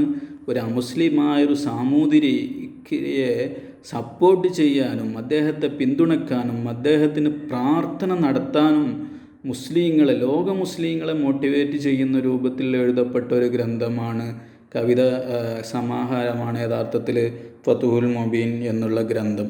ഈ ഗ്രന്ഥം സാമൂതിരിയുടെ മുന്നിൽ ഒരു ഷോപ്പിങ്ങിന് വേണ്ടി വെക്കപ്പെടുന്ന ഒരു ഗ്രന്ഥമായിരുന്നുവെങ്കിൽ തീർച്ചയായിട്ടും അത് മലയാളത്തിലാണ് എഴുതിയിരുന്നത്. ഇത് മലയാളത്തിൽ എഴുതാതെ എന്തുകൊണ്ട് അറബിയിൽ എഴുതി എന്നുള്ളതിന് ചരിത്രകാരന്മാർ നൽകുന്ന മറുപടി, ഇങ്ങനെ അറബിയിൽ എഴുതി ലോക മുസ്ലിങ്ങളുടെ ശ്രദ്ധ സാമൂതിരിയിലേക്ക് ക്ഷണിച്ചു വരുത്തുകയും നല്ലൊരു രാജാവ് ഇവിടെ ഉണ്ട്, അദ്ദേഹത്തിന് നിങ്ങളൊക്കെ പ്രാർത്ഥിക്കണം എന്നുള്ള ഒരു സന്ദേശം നൽകുകയും ചെയ്യുകയായിരുന്നു. ഈ ഗ്രന്ഥത്തിൽ തന്നെ അദ്ദേഹത്തിന് വേണ്ടി ധാരാളം പ്രാർത്ഥിക്കുന്നുണ്ട്. അപ്പോൾ ഈ ഗ്രന്ഥത്തിലും ധാരാളം സ്ഥലങ്ങളിൽ ജനങ്ങളെ പോർച്ചുഗീസുകാർക്കെതിരെ, അന്നത്തെ സാമ്രാജ്യത്വ ശക്തികൾക്കെതിരെ പടപൊരുതാൻ, യുദ്ധത്തിന് മുന്നിൽ നിൽക്കാൻ പ്രേരിപ്പിക്കുന്നുണ്ട്. ഞാനത് നീട്ടി സംസാരിക്കുന്നില്ല. ഇങ്ങനെ ധാരാളം ഗ്രന്ഥങ്ങളുണ്ട്. ബഹുമാനപ്പെട്ട സയ്യിദ് അലവി തങ്ങൾ, മമ്പുറം തങ്ങൾ, ഇന്ന് അദ്ദേഹത്തിൻ്റെ നേർച്ച നടന്നുകൊണ്ടിരിക്കുന്ന ഒരു ദിവസം കൂടിയാണ്. അദ്ദേഹം എഴുതിയ സൈഫുൽ ബത്താർ എന്ന് പറയുന്ന ഗ്രന്ഥം, ആ സൈഫുൽ ബത്താർ എന്ന് പറയുന്ന ഗ്രന്ഥത്തിലും ഇങ്ങനെ ജിഹാദ് നടത്തൽ ഇത്തരം ആളുകളെ എന്ന് പറഞ്ഞാൽ അന്ന് ബ്രിട്ടീഷുകാരായിരുന്നു ഇന്ത്യ ഭരിച്ചിരുന്നത്. കാലങ്ങൾ ഒരുപാട് മുന്നോട്ട് വന്നതിന് ശേഷമാണ് ആ ബ്രിട്ടീഷുകാർക്കെതിരെ പടപൊരുതൽ ഓരോ മുസ്ലിമിൻ്റെ മേലും മതപരമായ ബാധ്യതയാണ്. ഒരിക്കലും വിപ്ലവത്തിൽ നിന്ന് പ്രക്ഷോഭത്തിൽ നിന്ന് മാറി നിൽക്കരുത് എന്നുള്ള സന്ദേശം ബഹുമാനപ്പെട്ട ഷെയ്ഖ് സൈനുദ്ദീൻ മഖ്ദൂമും ബഹുമാനപ്പെട്ട സയ്യിദ് മമ്പുറം തങ്ങൾ റളിയല്ലാഹു തആല അൻഹു നൽകുന്നു. അതുപോലെ തന്നെ അദ്ദേഹത്തിൻ്റെ മകന് സയ്യിദ് ഫളൽ തങ്ങൾ, അദ്ദേഹത്തെ തുർക്കിയിലേക്ക് നാട് കടത്തിയതാണ്. അദ്ദേഹം അവിടെ നിന്നാണ് വഫാത്തായത്. അദ്ദേഹവും ധാരാളം രചനകൾ ബ്രിട്ടീഷുകാർക്കെതിരെ യുദ്ധം നയിക്കേണ്ടതിൻ്റെ നയിക്കേണ്ട ആവശ്യകത പറഞ്ഞ് രചിക്കുന്നുണ്ട്. ഏറ്റവും അവസാനമായിട്ട് ഞാൻ നിർത്തുകയാണ്. നമുക്കറിയാം ബഹുമാനപ്പെട്ട ഖാളി ഉമർ അൽ വെളിയങ്കോടി, ഉമർ ഖാളി റളിയല്ലാഹു തആല അൻഹു, വെളിയങ്കോട്ടിൽ ഉമർ ഖാളി റളിയല്ലാഹു തആല അൻഹു രചിച്ച റിസാലത്തു ഷഹരിയ എന്ന് പറയുന്ന വളരെ വലിയൊരു കാവ്യ രചനയുണ്ട്. ആ കാവ്യരചന അദ്ദേഹത്തെ ഉമർ ഖാളി റളിയല്ലാഹു അൻഹുവിനെ പല പ്രാവശ്യം കോഴിക്കോട് ജയിലിലും മറ്റുമൊക്കെ അടച്ചു. പക്ഷേ അതിൽ നിന്നൊക്കെ അദ്ദേഹം അത്ഭുതകരമായി രക്ഷപ്പെട്ടു. അവസാന പ്രാവശ്യം അടച്ചപ്പോൾ ആ ജയിലിൽ നിന്നുകൊണ്ട് തൻ്റെ ഷെയ്ഖായിട്ടുള്ള ഉസ്താദായിട്ടുള്ള സയ്യിദ് മമ്പുറം തങ്ങൾക്ക് എഴുതിയ കവിതാ സമാഹാരമാണ് യഥാർത്ഥത്തിൽ റിസാലത്തു ഷഹരിയ എന്ന് പറയുന്ന ആ കവിതാ സമാഹാരം. ആ കവിതാ സമാഹാരത്തിലും ബ്രിട്ടീഷുകാർക്കെതിരെ ശക്തമായി പടപൊരുതേണ്ട ആവശ്യകത അദ്ദേഹം വളരെ ഉച്ചസ്ഥരം വിളിച്ചു പറയുന്നുണ്ട്. ഇങ്ങനെ 1857 ശേഷമുള്ള ചരിത്രമാണ് നമ്മൾ പഠിച്ചു വച്ചത് എങ്കിൽ അതിനു മുമ്പുള്ളൊരു വലിയൊരു കാലഘട്ടം, ഏകദേശം 350 വർഷക്കാലം, ആയിരക്കണക്കിന് പതിനായിരക്കണക്കിന് ലക്ഷക്കണക്കിന് മനുഷ്യർ നമ്മളുടെ സമരഭൂമിയിൽ ഇറങ്ങി ബ്രിട്ടീഷുകാർക്കെതിരെ, ഫ്രഞ്ചുകാർക്കെതിരെ, പോർച്ചുഗീസുകാർക്കെതിരെ ഇവിടെ പടനയിച്ചിട്ടുണ്ട്. ചരിത്രങ്ങൾ കൂടുതലൊന്നും നമുക്കറിയില്ലെങ്കിലും ഇത്തരം രചനകളിൽ നിന്ന് അവർ അനുഭവിച്ച യാതനകളും പീഡനങ്ങളും ഒക്കെ നമുക്ക് മനസ്സിലാക്കാൻ കഴിയും. തുഹ്ഫത്തുൽ മുജാഹിദീൻ്റെ ഒരു ഭാഗത്ത് അന്നത്തെ കേരളത്തിലെ ജനങ്ങൾ അനുഭവിച്ച, പ്രത്യേകിച്ച് മുസ്ലിങ്ങൾ അനുഭവിച്ച പീഡനങ്ങൾ വളരെ ശക്തമായി പറയുന്നുണ്ട്. എത്രമാത്രം എന്ന് ചോദിച്ചാൽ വെറുതെ റോട്ടിലൂടെ നടക്കുമ്പോൾ പോലും പോർച്ചുഗീസുകാരെ ചെരുപ്പെടുത്ത് മുഖത്തടിക്കുമായിരുന്നു, വെറുതെ ജനങ്ങളെ പിടിച്ചു കൊല്ലുമായിരുന്നു, കുരിശിന് മുമ്പിൽ വന്ന് അവരെ കൊണ്ട് നിർബന്ധപൂർവ്വം സുജൂദ് ചെയ്യിക്കുമായിരുന്നു, നിർബന്ധപൂർവ്വം ക്രൈസ്തവ മതത്തിലേക്ക് പരിവർത്തനം ചെയ്യിക്കുമായിരുന്നു എന്നൊക്കെ തുഹ്ഫത്തുൽ മുജാഹിദീനിലും അതുപോലെ ഫത്ഹുൽ മുബീനിൽ ഗദ്യമായിട്ടും പദ്യമായിട്ടൊക്കെ നമുക്ക് കാണാൻ കഴിയും. അപ്പോൾ ഇത്തരം പീഡിത ജനങ്ങൾ വളരെ ശക്തമായി തെരുവിലിറങ്ങി അവരുടെ കൂടി വിയർപ്പിൻ്റെ ഒരു അംശമാണ് യഥാർത്ഥത്തിൽ നമ്മുടെ സ്വാതന്ത്ര്യം. ഇത്തരം ചരിത്രങ്ങളിലേക്ക് കൂടുതൽ വെളിച്ചമാകാൻ ഈ conference, world institute for research in advanced sciences WIRAS എന്ന് പറയുന്ന ഈ സ്ഥാപനത്തിലെ സ്റ്റുഡൻസ് യൂണിയൻ റിവാക്ക് നടത്തുന്ന ഈ വെർച്വൽ ഓൺലൈൻ കോൺഫറൻസിന് സാധ്യമാകട്ടെ എന്ന് ആശംസിച്ചുകൊണ്ട് ഈ പ്രസംഗം എൻ്റെ ഔദ്യോഗിക ഉദ്ഘാടന പ്രസംഗമായി അറിയിക്കുകയാണ്. ബിസ്മില്ലാഹിർ റഹ്മാനിർ റഹീം. എല്ലാ സർവകാരുണ്യവാനും കരുണാനിധിയുമായ ലോകത്തിനു മൊത്തം കരുണ ചൊരിയുന്ന അള്ളാഹുവിൻ്റെ തിരുനാമത്തിൽ ഞാൻ ഈ പരിപാടി ഉദ്ഘാടനം ചെയ്തതായി അറിയിക്കുന്നു. ആഖിറു ദഅ്വാനാ അൽഹംദുലില്ലാഹി റബ്ബിൽ ആലമീൻ. അസ്സലാമു അലൈക്കും.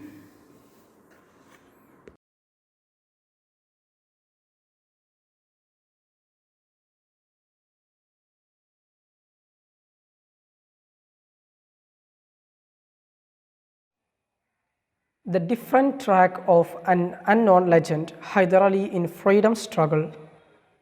Hyder Ali, circa 7022 to 7082, was the de facto ruler of the Kingdom of Mysore in southern India. A soldier adventurer, Hyder Ali became one of the most formidable rivals the British ever encountered during their colonial presence in India. He is perhaps only excelled by his son Tipu Sultan as the champion of anti-colonial resistance. He was regarded as one of the greatest generals to have walked the face of Asia. His father was a chief constable in the princely state of Mysore. early military experience exposed Hyder to French tactics and weapons, and he began to employ European mercenaries to train and advise his troops. He formed his own company, funded by his brother, or some say with booty from war. Then, after fighting for the Raja of Mysore as a petty officer, he was commissioned as an officer in the Mysore army. By 1757, he was commander of the army. By 1761, he was minister of state, and when the Raja died in 1766, he assumed full control of Mysore. In 1764, he captured Bidanur, Hydernagar, which he made his capital. In a series of wars involving the British with some French assistance, the Marathas and the Nizam of Hyderabad, he gained and lost territory, inflicted some humiliating defeats on the British, but was able to hand Mysore on intact to his son. Tipu Sultan continued to oppose the British, although on his deathbed Hyder had advised him to make peace. Hyder Ali used diplomacy too to protect his kingdom from the defeat, as he tried to ensure that he would not face an enemy alone. In the end, it would be Britain's use of alliance with Indian princes that led to his highest final defeat. With his son, Hyder Ali is an iconic figure in post-colonial India, Pakistan and Bangladesh because of his determination to remain free of imperial domination. He spent much of his life engaged in war, but his basic desire was to protect his native kingdom of Mysore from external aggression at a time when the breakdown of the old order allowed territorial opportunism to run rampant, and the Marathas, the British and the Nizam viewed for power. Biography. He was the great-grandson of an Islamic fakir from Gulbarga, Deccan. His father was a Naik or chief constable at Budikote near Kolar in present-day Karnataka. He is said to have traced his lineage back to Muhammad, peace be upon him. There is also a fort at Budikote present today at the place where he was born. He was born in 1722, or according to other authorities 1717. However, the memorial in Budikote states he was born in 1720. As a youth, Hyder assisted his brother, a commander of a brigade in the Mysore army, and acquired a useful familiarity with the tactics of the French when they were at the height of their reputation under Joseph Francois Dupleix. He is said to have induced his brother to employ a policy to purchase artillery and small arms from government of Bombay Presidency, and to enroll some 30 sailors of different European nations as gunners. He is probably the first Indian who armed a battalion with firelocks and bayonets, and who used European mercenaries to advise, train and fight. She appears to have been as an ensign or warrant officer at this period. He may have used booty to fund his troop. Commissioned officer. At the siege of Davanhalli 1749, Hyder deployed his battalion and attracted the favorable attention of Nanjaraja, the minister of the Raja of Mysore. For his services, he was awarded a commission in the state army with his own independent command. Within the next 12 years, his energy and ability made him indispensable at court, so much so that in everything but name he ruled the kingdom. At first, he was deputy minister, but increasingly he assumed full responsibility for administrating the state. In 1757, he was placed in command of the army against a Marathan attack, which he repulsed in 1758. In recognition, the Raja awarded him the title Nawab Hyder Ali Khan Bahadur. By 1761, he had replaced Nanjaraja as minister. Nanjaraja had bankrupted the kingdom, and Hyder set out to replenish the treasury by conquest.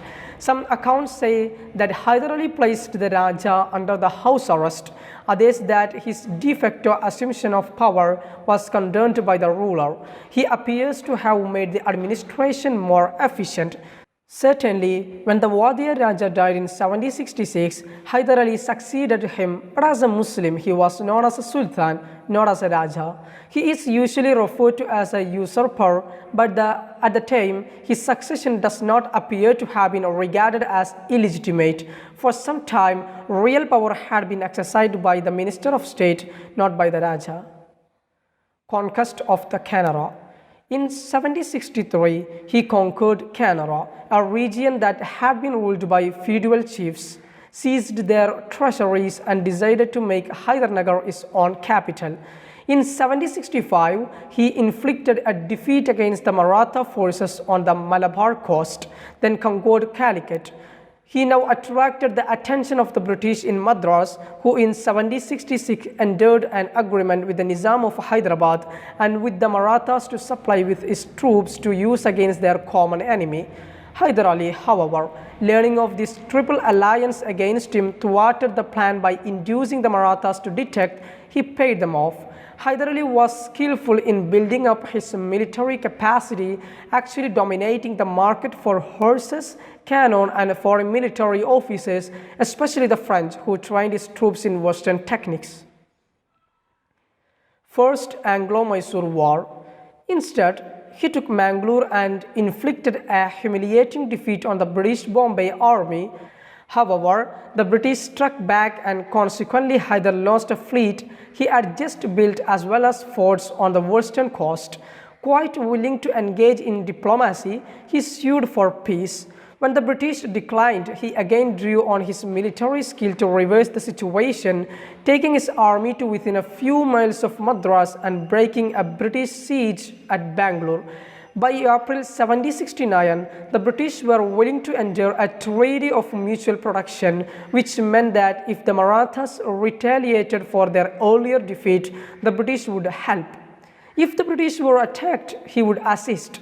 Hyder's position was so strong that it was he who drew up the terms of the treaty, which included the restoration by both sides of territory taken. He knew that he could not buy them off very long. He also entered a commercial pact with the Bombay presidency. This ended what has been called the First Anglo-Mysore War of 1767 to 1769. Second Anglo-Mysore War. In 1771, the Maratha did attack and Hyder Ali discovered that the British did not always keep their word. They failed to send troops. Stung by his treatment, he turned aside from diplomatic dealings with the English, instead seeking an alliance with the French. Seeing an opportunity to regain their position in India, the French responded positively. In 1779, he recruited additional European mercenaries and employed French advisors. He turned to the Nizam of Hyderabad and to the Maratha to form, with the French, an anti-British alliance.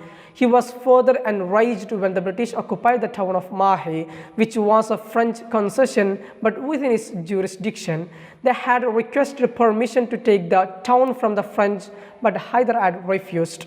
The following year, he again waged war, gaining territory in the Carnatic and inflicting another defeat on the British in a battle on September 10th. Known as the Second Anglo-Mysore War, Hyder took Arcot from the British that October. The British responded by again inducing the Nizam and the Marathas to desert Hyder, which enabled them to win a series of battles against him during 1781 at Porto Novo, Polilur and Sholingar.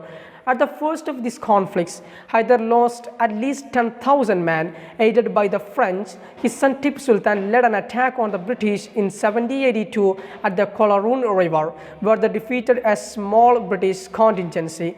Warren Hastings, the British Governor-General, then sent a fleet to attack Hyder's coastal possessions. Death.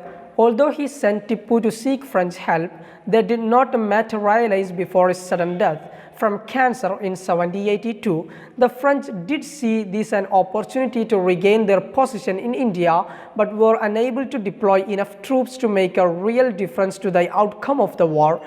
In his dying words, Hyder Ali ordered his commanders to sharpen their swords. He was a bold and original and an enterprising commander, skillful in tactics and fertile in resources. Full of energy and never desponding in defeat, he was singularly faithful to his engagements and straightforward in his policy towards the British. His name is always mentioned in Mysore with respect, if not with admiration. Reference: Wikipedia, New World Encyclopedia, Britannica Encyclopedia, Research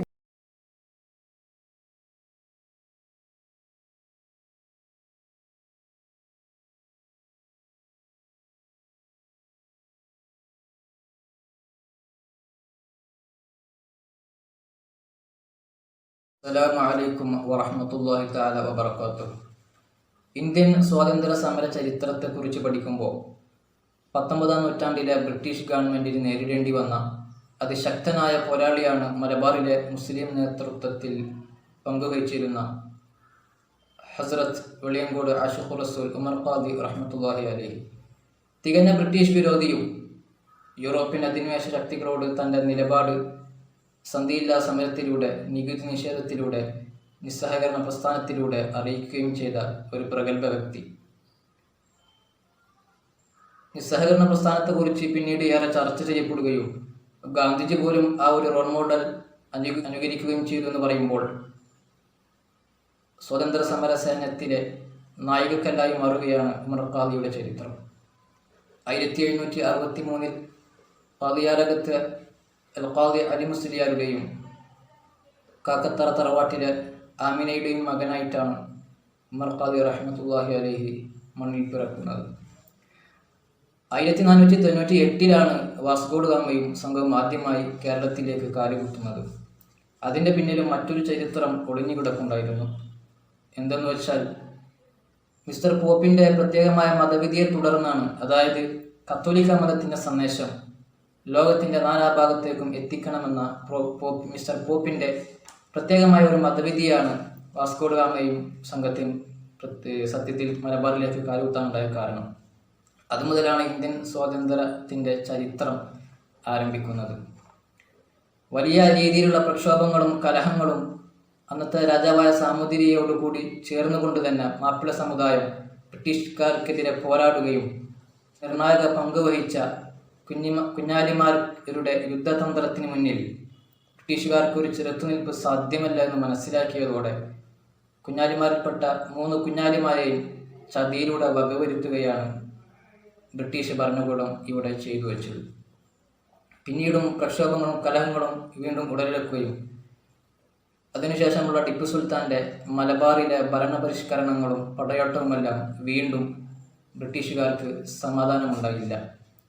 കുഞ്ഞാലിമാർക്കെതിരെ നടത്തിയ ആ ഒരു രീതി തന്നെ ടിപ്പുവിനെതിരെയും അവർ നടത്തുകയാണ്. ചതിയിലൂടെ ടിപ്പു സുൽത്താനെയും അവർ വകവരുത്തുകയാണ്. എന്നാൽ ടിപ്പുവിൻ്റെ ഭരണപരിഷ്കരണ കാലത്ത് തിരുവിതാംകൂറിലേക്ക് നാടുവിട്ടുപോയ ജന്മിമാർ അവർ വീണ്ടും മലബാറിലേക്ക് തന്നെ മലബാർ പ്രദേശം ബ്രിട്ടീഷ് അധീനതയിലായതോടെ മലബാറിലേക്ക് തന്നെ തിരിച്ചു വരികയും മലബാറിലെ മാപ്പിളമാർക്കെതിരെ കടുത്ത നികുതി ചുമത്തുകയും വളരെയേറെ സമ്മർദ്ദങ്ങൾ ചെലുത്തുകയും ചെയ്തപ്പോൾ അതിനെതിരെ രംഗത്ത് വന്നുകൊണ്ട് അന്നത്തെ ടിപ്പുവിൻ്റെ മലബാറിലെ പ്രതിനിധിയായിരുന്ന ഉണ്ണി മൂസ മൂപ്പൻ ബ്രിട്ടീഷുകാർക്കെതിരെ ശക്തമായ പട നയിച്ചു. അതിലും ചെറുത്തുനിൽപ്പ് സാധ്യമല്ലെന്നറിഞ്ഞ ബ്രിട്ടീഷ് സമൂഹം, ബ്രിട്ടീഷ് ഭരണാധികാരികൾ അവർ ഒരു സന്ധിയിൽ ഏർപ്പെടുകയാണ് ഉണ്ടായത്. പക്ഷെ അതുകൊണ്ടൊന്നും നികുതിക്ക് ഇളവ് കൊടുക്കുകയോ ഒന്നും ചെയ്തിരുന്നില്ല. 1799 ടിപ്പുവിനെ അവർ ചതിയിലൂടെ വകവരുത്തിയത്. ഇവരുടെ നികുതി നിഷേധത്തെക്കുറിച്ച് സംസാരിക്കുമ്പോൾ സാമാന്യമൊരു ഭേദപ്പെട്ട ഒരു മുസ്ലിം മാപ്പിള മരണപ്പെട്ടാൽ തൻ്റെ ധനത്തിന് വലിയ നികുതി ഈടാക്കി ഗവൺമെൻറ് ആ ഒരു സമ്പ്രദായം നടപ്പിലാക്കി പോന്നു. പുരുഷാന്തര നികുതി എന്ന പേരിലാണ് അറിയപ്പെട്ടിരുന്നത്. ഇങ്ങനെ സമുദായത്തിൽ പെട്ടവർക്കാണെങ്കിൽ പോലും പ്രത്യേകമായൊരു സ്വാതന്ത്ര്യമില്ലാതെ 19-ാം നൂറ്റാണ്ടിൻ്റെ ആദ്യകാലങ്ങൾ പോയിക്കൊണ്ടിരുന്നു. ഇവിടെയാണ് ഉമർ ഖാദി റഹ്മത്തുള്ളാഹി അലൈഹിയുടെ ബ്രിട്ടീഷ് ഗവൺമെൻറ്റിനോടുള്ള പ്രത്യേകമായ സമരമുറകൾ പ്രകടിപ്പിക്കുന്നത്. ചരിത്രം പരിശോധിക്കുമ്പോൾ പ്രധാനമായും 3 സമരമുറകളിലൂടെയായിരുന്നു, അഥവാ രക്തരഹിതമായ വിപ്ലവത്തിലൂടെയായിരുന്നു ഉമർ ഖാദി ബ്രിട്ടീഷുകാരെ നേരിട്ടിട്ടുള്ളത്.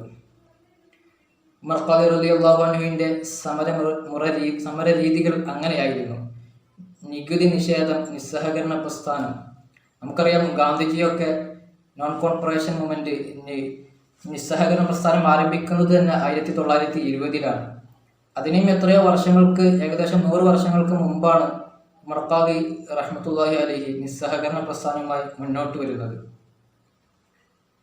ഈ ഒരു രീതി കേവലം ഒരു ഖാദിയാരുടെ ചരിത്രം പരിശോധിക്കുമ്പോൾ കേവലം ഒരു നികുതി നിഷേധിച്ചതിൻ്റെ പേരിൽ മാത്രമല്ല ഉമർ ഖാദിയെ അവർ ഇത്ര വലിയ ശത്രുവായി കണ്ടത്. മറിച്ച് മറ്റൊരു കാരണവും ഇതിന് പിന്നിലുണ്ടായിരുന്നു. അതായത് കോടതി ബഹിഷ്കരണം. ഉമർ ഖാദി റളിയല്ലാഹു അൻഹുവിൻ്റെ കോടതി ബഹിഷ്കരണം വല്ലാതെ അവരെ പ്രകോപിപ്പിച്ചിരുന്നു. എങ്ങനെയാണ് ഉമർ ഖാദി റഹ്മത്തുള്ളാഹി അലൈഹി ബ്രിട്ടീഷുകാരുടെ കോടതി ബഹിഷ്കരണം നടത്തിയിരുന്നത്? അതായത് ആത്മീയോന്നതി നേടിയ വിജ്ഞാനങ്ങൾ കരസ്ഥമാക്കിക്കൊണ്ട് തന്നെ അസാമാന്യമായ കഴിവ് പ്രകടിപ്പിച്ച ഉമർ ഖാദി പെട്ടെന്ന് തന്നെ ഖാദിസ്ഥാനം അവരെ തേടിയെത്തി. വെളിയങ്കോടും തുടർന്നുള്ള പരിസര പ്രദേശങ്ങളിലും ചാവക്കാടുമെല്ലാം ഖാദിസ്ഥാനം അലങ്കരിച്ചിരുന്നത് ഉമർ ഖാദി റഹ്മത്തുള്ളാഹി അലൈഹി ആയിരുന്നു. ചരിത്രത്തിൽ കാണാം, അന്നത്തെ കോഴിക്കോട് ഖാദിമാരെ ആദരിക്കുന്നത് പോലെ സാമൂതിരിമാരുടെ ദർബാറിൽ ഉമർ ഖാദിയെയും ഖാദി എന്നുള്ള ആ ഒരു പദവിയിൽ ആദരിച്ചിരുന്നു. ഏതായാലും ബ്രിട്ടീഷ് ഗവൺമെൻറ്റിൻ്റെ കോടതിയെ ബഹിഷ്കരിച്ചിരുന്നു. ഖാദിയായി സ്ഥാനം ഏറ്റെടുത്തതോടെ ഏതൊരു പ്രശ്നവും സങ്കീർണമായി പരിഹരിക്കാനുള്ള അസാമാന്യമായ കഴിവ് ഉമർ ഖാദി തങ്ങൾക്കുണ്ടായിരുന്നു. ഇതുമൂലം തന്നെ ഉമർ ഖാദിയുടെ പ്രദേശത്തും പരിസര പ്രദേശങ്ങളിലുമുള്ള ഒരു കേസും കോടതിയിൽ വരാതെയായി. കോടതിയിൽ ഒരു കേസും എത്താതിരിക്കുകയും അവരെ പ്രകോപിതരാക്കിയ മറ്റൊരു സംഗതിയായിരുന്നു. എന്നുവെച്ചാൽ ഒട്ടുമിക്ക കേസുകളും ഉമർ ഖാദി തന്നെ അതിന് സങ്കീർണമായ ഏത് പ്രശ്നമാണെങ്കിലും ഉമർ ഖാദി തന്നെ അതിന് പരിഹാരം കണ്ടെത്തുകയും ചെയ്തതോടെ ബ്രിട്ടീഷ് കോടതികളും ബ്രിട്ടീഷ് ഭരണാധികാരികളും വെറും നോക്കുകുത്തിയായി മാറി. ഇതോടെയാണ് ഇവരുടെ വൈരാഗ്യം കൂടുതൽ 10 മടങ്ങ് വർദ്ധിച്ചത്. ഈ ഒരു അവസ്ഥയെ കുറിച്ചുകൊണ്ടാണ് സാമ്രാജ്യത്വത്തിനുള്ളിലെ സാമ്രാജ്യത്വമെന്ന് ഉമർ ഖാദിയെയും തൻ്റെ ആത്മീയ ഗുരുവായ മമ്പ്രന്തങ്ങളെയും കുറിച്ച് അവർ രേഖപ്പെടുത്തിയത്. അതിനു പുറമെ നികുതി നിഷേധിച്ചു എന്നതിൻ്റെ പേരിൽ ചാവക്കാട് ജയിലിലേക്ക് ഉമർ ഖാദി റഹ്മത്തുള്ളാഹി അലൈഹി കൊണ്ടുപോവുകയും അവിടെ വെച്ച് പോലും ഒരു സംഘർഷം ഉമർ ഖാദി നടത്തുകയുണ്ടായി. നേരിട്ട് തന്നെ അന്നത്തെ ചാവക്കാട് സബ് കളക്ടറായിരുന്ന തുക്കിടി എന്ന പേരിലാണ് അറിയപ്പെട്ടിരുന്നത് നീബു സാഹിബിനോട് അവർ നികുതിയെക്കുറിച്ച് ചോദിച്ച അവസരത്തിൽ എന്താണ് വിഡ്ഢി എന്ന് പരാമർശിച്ചുകൊണ്ട് അവരെ വളരെ ഏറെ ശക്തമായ രീതിയിൽ ആക്രോശിക്കുകയും ഇത് കണ്ടുനിന്ന പോലീസുകാർ അവരെ കൈകൾക്ക് ആമം വെക്കാൻ വരികയാണ്. ആ സമയം ആമം വെക്കാൻ വരുന്ന പോലീസുകാരെ ശക്തമായി അടിക്കുകയും മറ്റും ചെയ്തുകൊണ്ട് ഒരു സംഘർഷം രൂക്ഷമായപ്പോഴാണ് ചാവക്കാട് ജയിലിൽ കിടക്കേണ്ടി വന്നത്. അതിനുശേഷം ഈ നികുതിയുടെ പ്രശ്നത്തിൽ തന്നെ കോഴിക്കോട് കാരാഗ്രഹത്തിലേക്ക് പോകുന്ന മധ്യേ മഞ്ചലിനെ ചൊല്ലി മറ്റൊരു പ്രശ്നം ഉടലെടുത്തു. കാരണം കുറ്റവാളികൾ ഒരിക്കലും ആഡംബരമായി ഒരിക്കലും യാത്ര ചെയ്യരുത്. അതുകൊണ്ട് തന്നെ ഖാദിയാർ മഞ്ചലിൽ നിന്ന് ഇറങ്ങി മഞ്ചലിൽ കൂടാതെ യാത്ര ചെയ്യണമെന്നായിരുന്നു അവരുടെ നിർദ്ദേശം. അവിടെയും പോലീസുകാർക്കൊന്നും ചെയ്യാൻ കഴിഞ്ഞില്ല എന്നുള്ളത് തന്നെയാണ് ചരിത്രം തെളിയിക്കുന്നത്. ഇങ്ങനെ വ്യത്യസ്തമായ ഒരുപാട് പ്രശ്നങ്ങൾ ബ്രിട്ടീഷ് ഗവൺമെൻറ് നേരിടേണ്ടി വന്നപ്പോൾ മലബാർ പഠന കലാപരംഗത്തൊക്കെ പരാമർശിക്കപ്പെടുന്ന മിസ്റ്റർ സ്ട്രേഞ്ച് തൻ്റെ മദ്രാസ് കളക്ടർക്ക് എഴുതിയ ഒരു റിപ്പോർട്ടിൽ ഏറ്റവും അപകടകാരിയായ വിരോധി എന്നാണ് ഉമർ ഖാദിയെ പരാമർശിച്ച് എഴുതിയത്. ഉമർ ഖാദിയുടെ മറ്റൊരു സമരമുറ രീതിയായിരുന്നു സാമ്രാജ്യത്വ വിരുദ്ധ രചനകളും ഫത്വകളും സന്ദേശങ്ങളിലൂടെയൊക്കെ ബ്രിട്ടീഷ് ഗവൺമെൻറ്റിനെ പ്രതിരോധിക്കുക എന്നുള്ളത്. ബ്രിട്ടീഷുകാരെ എതിർക്കാൻ അന്ന് തിരുവിതാംകൂറിലെ ദിവാനായിരുന്ന റെഡ്ഡി റാവുവിനോടും കൊച്ചിയിലെ ദിവാനായിരുന്ന നഞ്ചപ്പയ്യരോടും അവർക്കെതിരെ പോരാടാൻ വേണ്ടി സന്ദേശങ്ങൾ അയക്കുകയും AD 1819 ഈ സന്ദേശങ്ങളൊക്കെ അയച്ചത്. ആ വർഷം തന്നെയാണ് കോഴിക്കോട് ജയിലിൽ കിടക്കേണ്ടി വന്നത്. ഇങ്ങനെ വളരെയധികം ശക്തമായ ഒരു പ്രതിരോധ രീതി സാഹിത്യ രീതിയിലൂടെയും രചനയിലൂടെയും സാമ്രാജ്യത്വ വിരുദ്ധ ശക്തികൾക്കെതിരെ പോരാടുകയും മറ്റും ചെയ്തിട്ടുണ്ട്. പ്രസക്തമായ ഒരു കാവ്യസന്ദേശം തൻ്റെ ആത്മീയ ഗുരുവായ മമ്പറം തങ്ങൾക്ക് എഴുതിയതായി കാണാം. അത് പിന്നീട് കണ്ടെടുക്കുകയും ആ കാവ്യത്തിൽ കാണാം തുക്കിടി സാഹിബിനെയും മൊക്ലിൻ സാഹിബിനെയും തൻ്റെ നികുതിയുമായി ബന്ധപ്പെട്ട വിഷയത്തിൽ മാപ്പിളമാർക്കെതിരെ കനത്ത ചുമതി നികത്തുകയും മറ്റുള്ളവർക്ക് ഇളവ് നൽകുമെന്നൊക്കെ പരാതികൾ അതിൽ രേഖപ്പെടുത്തിയത് കാണാം.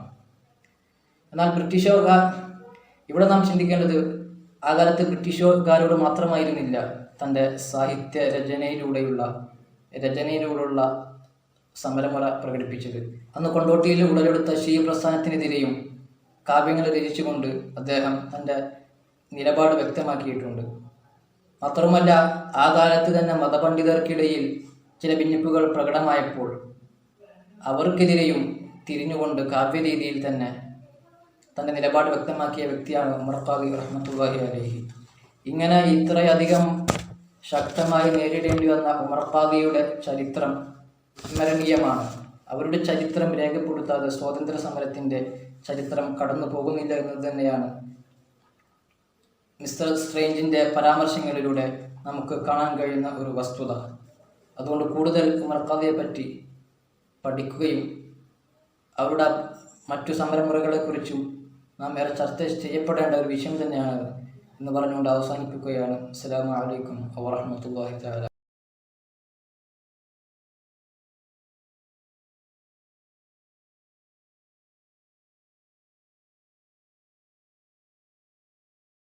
السلام عليكم ورحمة الله وبركاته. بسم الله الرحمن الرحيم. الحمد لله والصلاة والسلام على أشرف المرسلين وعلى آله وصحبه أجمعين. أما بعد. Today I'm very glad to be a part in Great Historia Virtual Conference Indian Freedom Struggle, which is held by WIRAS under Marcus University. I would like to talk and present my topic on the intervention and the contribution of Kerala Muslim leaders for the independence of India. Firstly, Indian independence movement was undoubtedly one of the biggest massive movements in American society has been seen yet. The drastic days has begun in 1498 by the arrival of the Vasco da Gama. Several agitations were stepped up to the freedom of India. Mahatma Gandhi is known as the father of nation, has regarded to valuable efforts. Although more of the people line up his behind, but nowadays their faces and handscripts were fading in our mind, especially in the historic folios. In India gained its independence through various methods, especially Gandhian methods. But the intervention of the Kerala Muslim leaders very strongly influenced. While India was converted to the colonies and courageous, the strategic intervention of the Kerala Muslim leaders allowed several obsession and impediments. Kerala Muslim in references deserved attention, a great deserved a laudable attention in this modern history. Also, the martial arts of them very popular and important. The valuable of notable works of them also influenced the independence of day by inducing confidence and rebuilding the patriotism and among each Indians. And like that, such notable works are Tahrir, تحفة المحتاجين and فتح المبين, سيف البتار, تحبيل الغائبين, الدر المظلوم.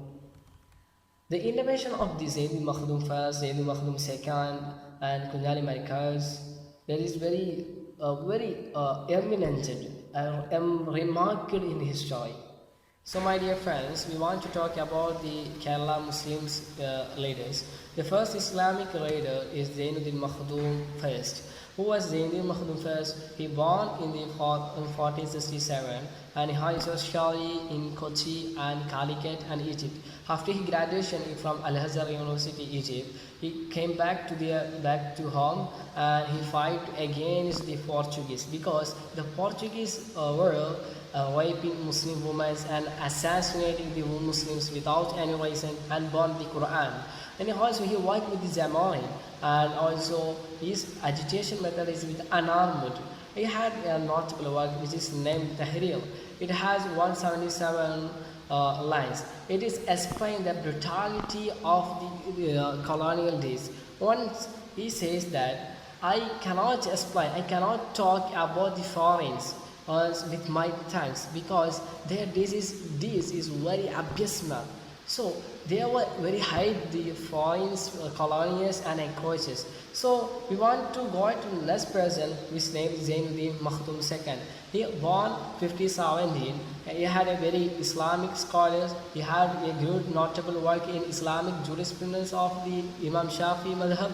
which is known as the Fathul Muhin. He had great relationship with Zamorin of the Calicut. He struggled between the Marplas of Malabar and Portuguese. He has a good and eminent and very important and popular work which named as the Tuhfatul Mujahideen. Let's talk about Tuhfatul Mujahideen. What is Tuhfatul Mujahideen? This is their first historic works of the Kerala. He carved the history of the Kerala in his books. It is completed on 1583, and also he has passed the resistance of the Kunjali Marika with Zamorin in the period of the 1493 to the 1583 periods. Also, he espoused the carved in this Tuhfatul Mujahideen, the culture of life of Kerala and the customs of the Kerala, the family structure of the Kerala. At last, he dedicated that book to the Sultan of Bijaypur, Ali Ahmad Shah.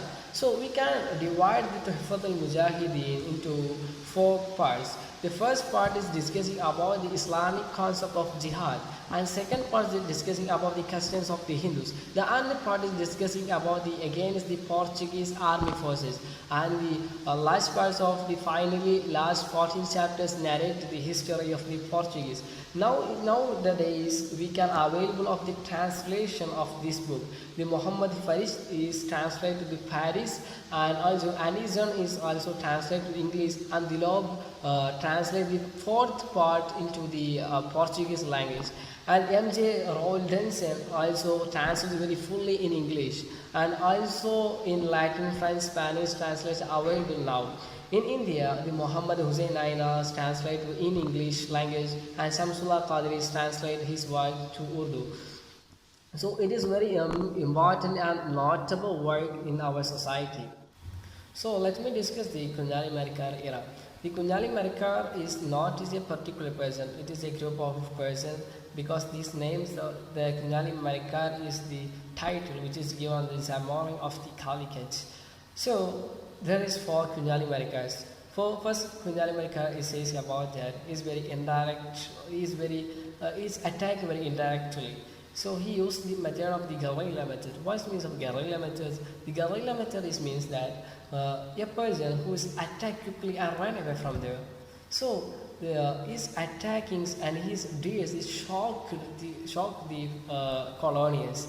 When come to the second Kunjali Marika second, he sees very 50 ships within 2 years, and also he led the wars of the Zamorin.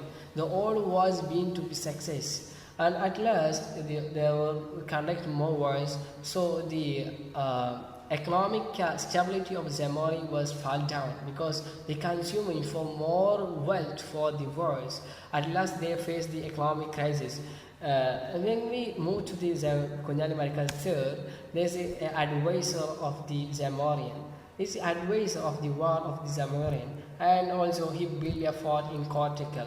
It's the Kunjali Marika fort in Cortical, and also a great famous captain. And coming on the Kunjali Marika fort, he has the good Indian Navy admiral, and also a latest our Nehru INS Kunjali is named. They named the Nehru INS Kunjali a ship. The Kunjali Marika fort is very important, eminent personalities in our history. He is an Indian Navy admiral, greatest Indian Navy admiral, and also in our a ship has named his name, Nehru INS Kunjali. And at AD 1600, he faced a great cheating from their companions. A joint military of the Portuguese and Zamorins when they surrounded his house for a long months and weeks, so he did not get the foods. At last he decided to succumb to in front of the Zamorin. At last he left to Goa court for the interrogation, and the court ordered to the hang on the Kunjali Marika, and he passed away in that day. Coming on the next point and next person, Umar Khasi radiallahu anh. He born on 1765, and also he shouted against the excess of the tax taking. He denied the taxes, and he says that you have no right to take tax for God's land. And this statement led to charging for a long years and months. At last, he died in 1857.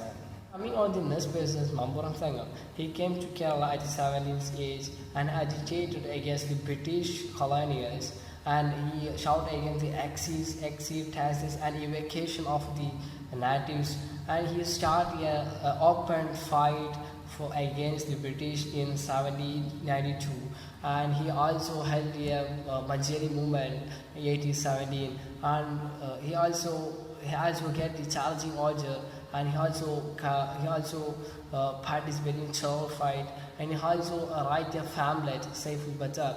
The British all serve all the houses and they fire up the pamphlet of the Saiful Batar in that time. So the British and colonials and encroachers were fearing the pamphlets of the Mamburam Tangans and their leaders. Coming from to the next person, Sayyid Fazil Bukhari Tangal. Sayyid Fazil Bukhari Tangal is born on 1824.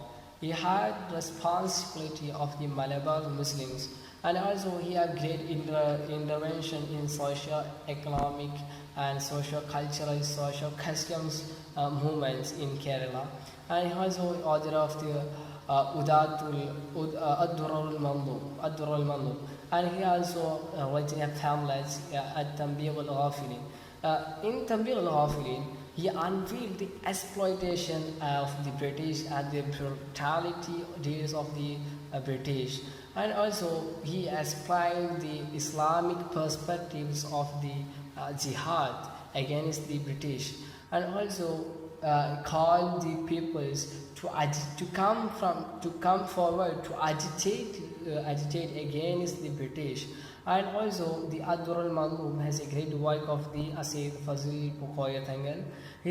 Through his work discussing about the rewards of wars, the rewards of participants of the wars in Islam, and the establishing the protection of the peoples is a liability and responsibility to the rulers, and also he established that the protection of the nation is the liability of each one of the country. That is induce the peoples to come forward to the war and agitate against them. Now let's discuss about other notable works. So the Fathul Mubin is a great notable work and a prestigious contribution of the Islamic leaders.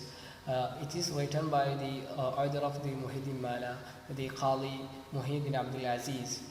It has 537 lines. The main story of the Fathul Mubin is the conquering of the Chalia post by the Mappilas in 1571.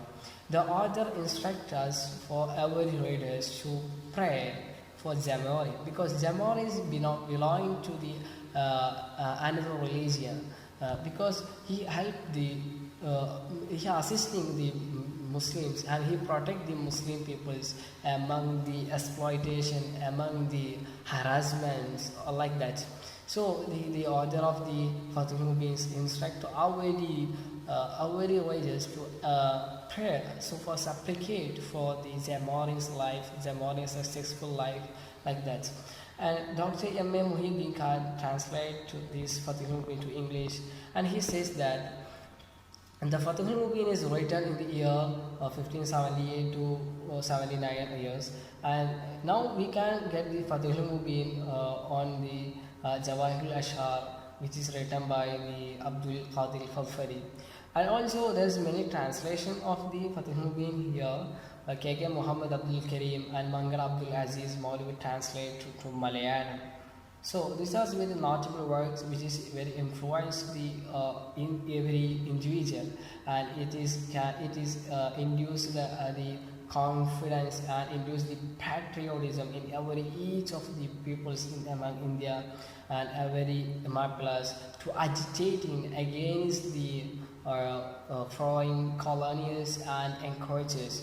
So ideas, I hope you have understand very well the Islamic scholars approach, intervention and contributions for the independence of India is very remarkable point in our history. They were not only taught Islamic studies but also the interfere society and negotiate the people in the right way. So I hope this presentation on the Kerala Muslim leaders allowed by intervention and prestigious contributions in the period of struggling of independence. So thank you.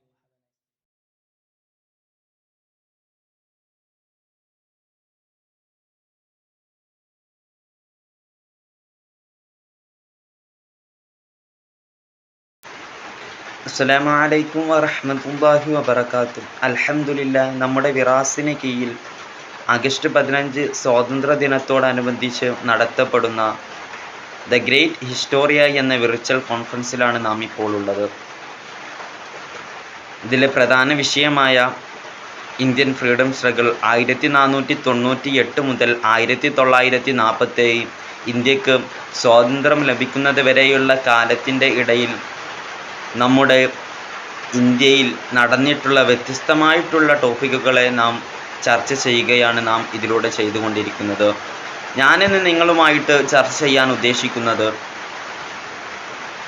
ഈ കാലയളവിൽ ഇന്ത്യക്കകത്ത് നടന്നുകൊണ്ടിരുന്ന സാംസ്കാരിക സംഭാവനകളെക്കുറിച്ചാണ്. Cultural contribution എങ്ങനെയായിരുന്നു, അത് എങ്ങനെ അതില്ലാതായി എന്നതിനെക്കുറിച്ചൊക്കെയാണ്. നമുക്കറിയാം, 1498 Vasco da gamma കാപ്പാടിൽ കാല് കുത്തിയത് മുതലാണ് നമ്മുടെ ഇന്ത്യയുടെ യഥാർത്ഥ തനിമ നഷ്ടപ്പെട്ട് അവരുടേതായിട്ടുള്ള ചില കാര്യങ്ങൾ നമ്മുടെ ജനതയിലേക്ക് വരികയും അതുപോലെ തന്നെ നമ്മുടെ വളരെ സാംസ്കാരികമായി ഒന്നിച്ച് ജീവിച്ചു പോന്നിരുന്ന ഇന്ത്യൻ ജനതയ്ക്ക് വിഭിന്നമായി അവർ തമ്മിൽ തെറ്റിക്കലും വർഗീയതയും അതുപോലെ തന്നെ തമ്മിലടിപ്പിക്കുന്ന ശ്രമങ്ങളും അവർ നടത്തിക്കൊണ്ടിരിക്കുകയാണ്. ഇതിലൂടെയെല്ലാം അവർ ലക്ഷ്യം വെച്ചിരുന്നത് ഒന്ന് മാത്രമാണ്, അവരുടെ വിജയവും അവരുടെ വളർച്ചയുമായിരുന്നു.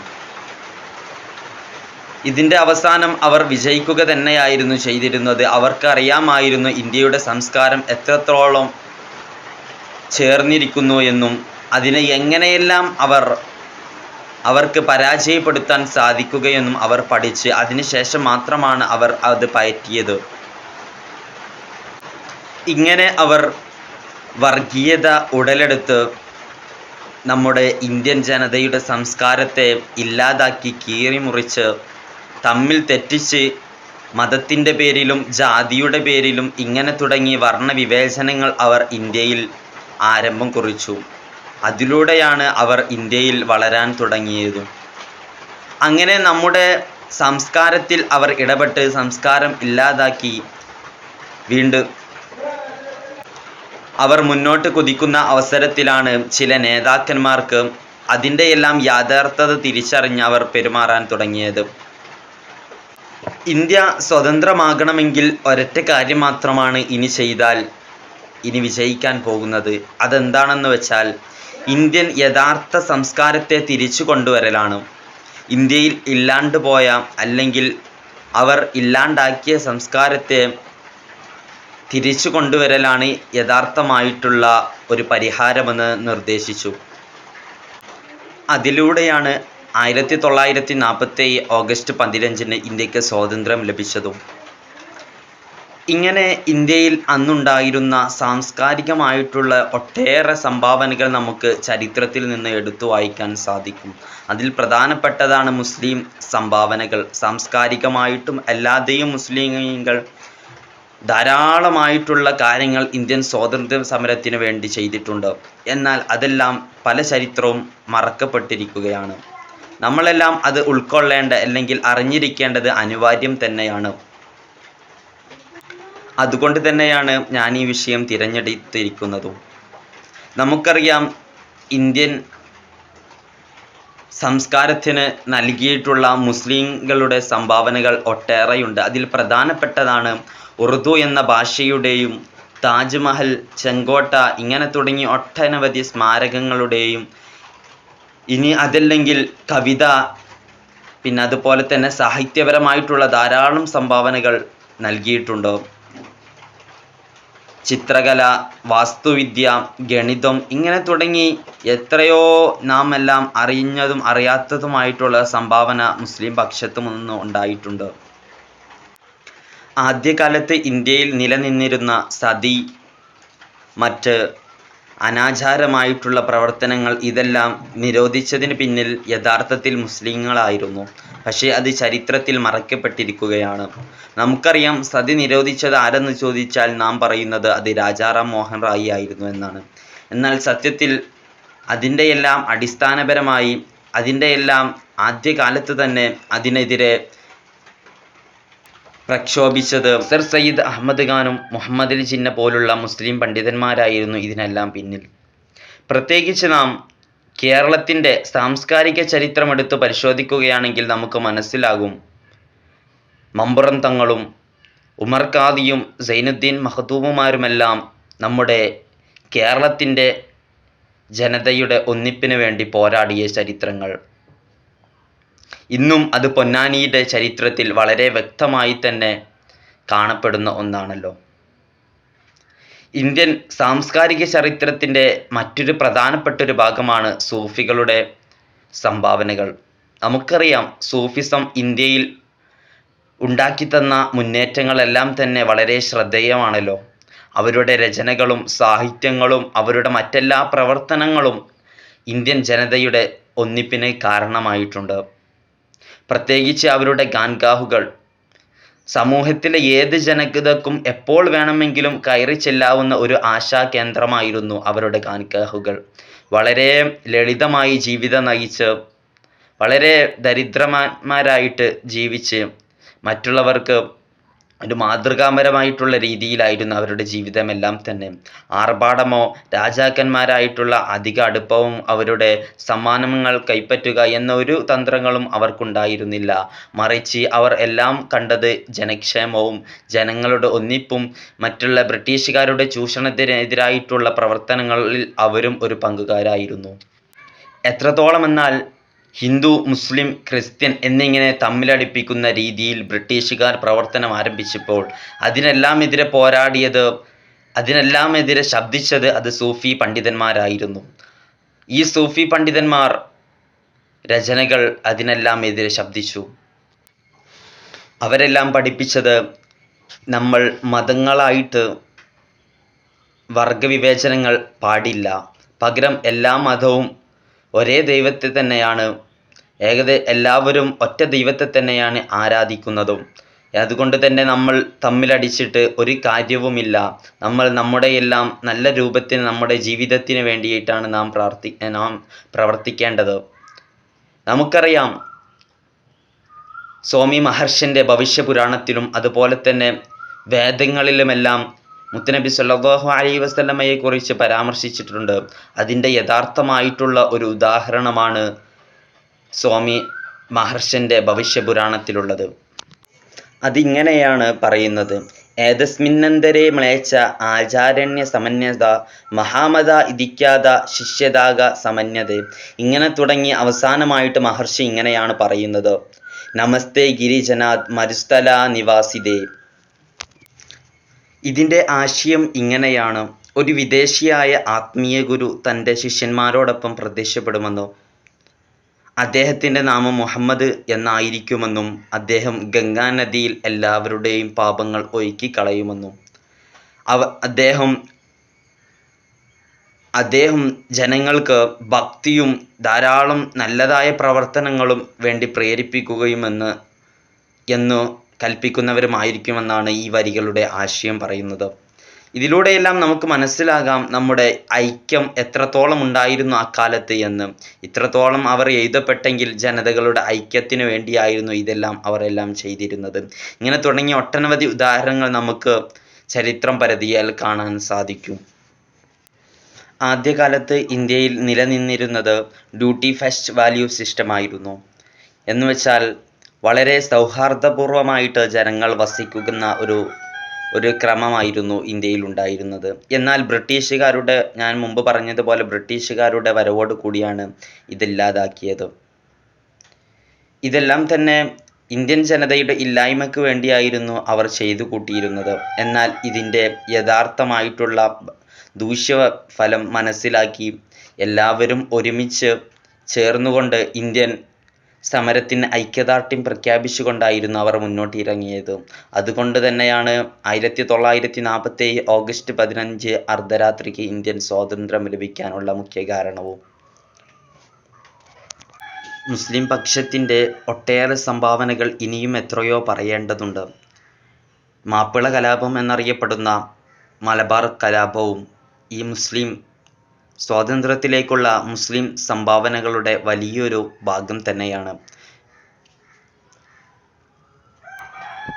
അഭിഭാഷകരും കോളേജ് ബിരുദധാരികളും ഉൾപ്പെടെയുള്ള സമൂഹത്തിലെ വരേണ്യവർഗക്കാർ 19-ാം നൂറ്റാണ്ടിൻ്റെ അവസാനത്തിൽ ഒരു രാഷ്ട്രീയ ബോധം വികസിച്ചെടുക്കുകയും അത് അവരുടെ രാഷ്ട്രീയ ബോധത്തെ, ദേശീയ ബോധത്തെ വളർത്തുകയും ചെയ്തിട്ടുണ്ട്. മാത്രമല്ല, ഇന്ത്യൻ ദേശീയ ബോധം അവനവനക്ക് നിയോഗിക്കപ്പെട്ടിട്ടുള്ള ജോലികൾ ചെയ്തു തീർക്കാനും അതുപോലെ തന്നെ സാമൂഹ്യ സാംസ്കാരികമായിട്ടുള്ള മേഖലയെ പുഷ്ടിപ്പെടുത്താനുമാണ് ശ്രമിച്ചുകൊണ്ടിരിക്കേണ്ടത്. എന്നാൽ ഇപ്പോൾ അതിന് പല ശോഷണവും സംഭവിച്ചെങ്കിലും യഥാർത്ഥത അന്ന് ആധുനിക കാലത്തിന് മുമ്പ് ഇസ്ലാമിക നേതാക്കളും സ്വാതന്ത്ര്യ സമര സേനാനികളും നമുക്ക് കാട്ടിത്തന്നിട്ടുള്ള മാതൃകകൾ നാം സ്വീകരിച്ച് മുന്നോട്ട് പോകേണ്ടതുണ്ട്. അതിനാൽ തന്നെയാണ് ഇന്ത്യയുടെ പ്രഥമ നേതാക്കൾ നമുക്ക് അതിനെപ്പറ്റിയുള്ള ധാരാളം വാചകങ്ങൾ പറഞ്ഞു തന്നതും. ഭാരത പൈതൃകത്തിൻ്റെ ഇന്ത്യ എന്നതൊരു ജനാധിപത്യ രാജ്യമായതിനാൽ തന്നെ സെക്യുലറിസം, മതേതരത്വമാണ് ഇന്ത്യയുടെ പ്രധാനപ്പെട്ട ഒരു അജണ്ട തന്നെ. മതവിവേചനമില്ലാതെ സാംസ്കാരികമായി ഒന്നിച്ച് മുന്നോട്ട് നീങ്ങേണ്ടത് അത്യാവശ്യമായിട്ടുള്ള ഒരു രാജ്യമാണ് ഇന്ത്യ. ഇന്ത്യയുടെ സാംസ്കാരിക തനിമയെ നശിപ്പിക്കാൻ നാം ഒരിക്കലും നിന്നുകൂടാ. അതുകൊണ്ട് തന്നെ ആദ്യകാലത്തുണ്ടായിരുന്ന സാംസ്കാരിക വൈവിധ്യങ്ങളുടെ ഒരു യഥാർത്ഥമായിട്ടുള്ള ഒരു യോജിപ്പുണ്ട്. ആ യോജിപ്പിനെ നാം മനസ്സിലാക്കുകയും അത് എന്തുകൊണ്ട് ആധുനിക കാലത്ത് ഇല്ലാണ്ട് പോകുന്നു എന്ന് നാം തിരിച്ചറിയേണ്ടതുണ്ട്. മാനുഷിക മൂല്യങ്ങൾ ഇങ്ങനെ ഒഴുകിപ്പോകുന്നത് ഭാവി കാലത്തെ നമ്മുടെ ജീവിതം ദുസ്സഹമാക്കുക തന്നെ ചെയ്യും. ഇതിനെക്കുറിച്ചുള്ള പല പഠനങ്ങളും ഇനിയും വരേണ്ടതുണ്ട്. പുതിയ ചിന്തകൾ ഇനിയും ഉദിക്കേണ്ടതുണ്ട്. ഞാൻ എൻ്റെ വാക്കുകൾ ചുരുക്കുകയാണ്. അസ്സലാമു അലൈക്കും വറഹ്മത്തുള്ളാഹി വബറകാതുഹു.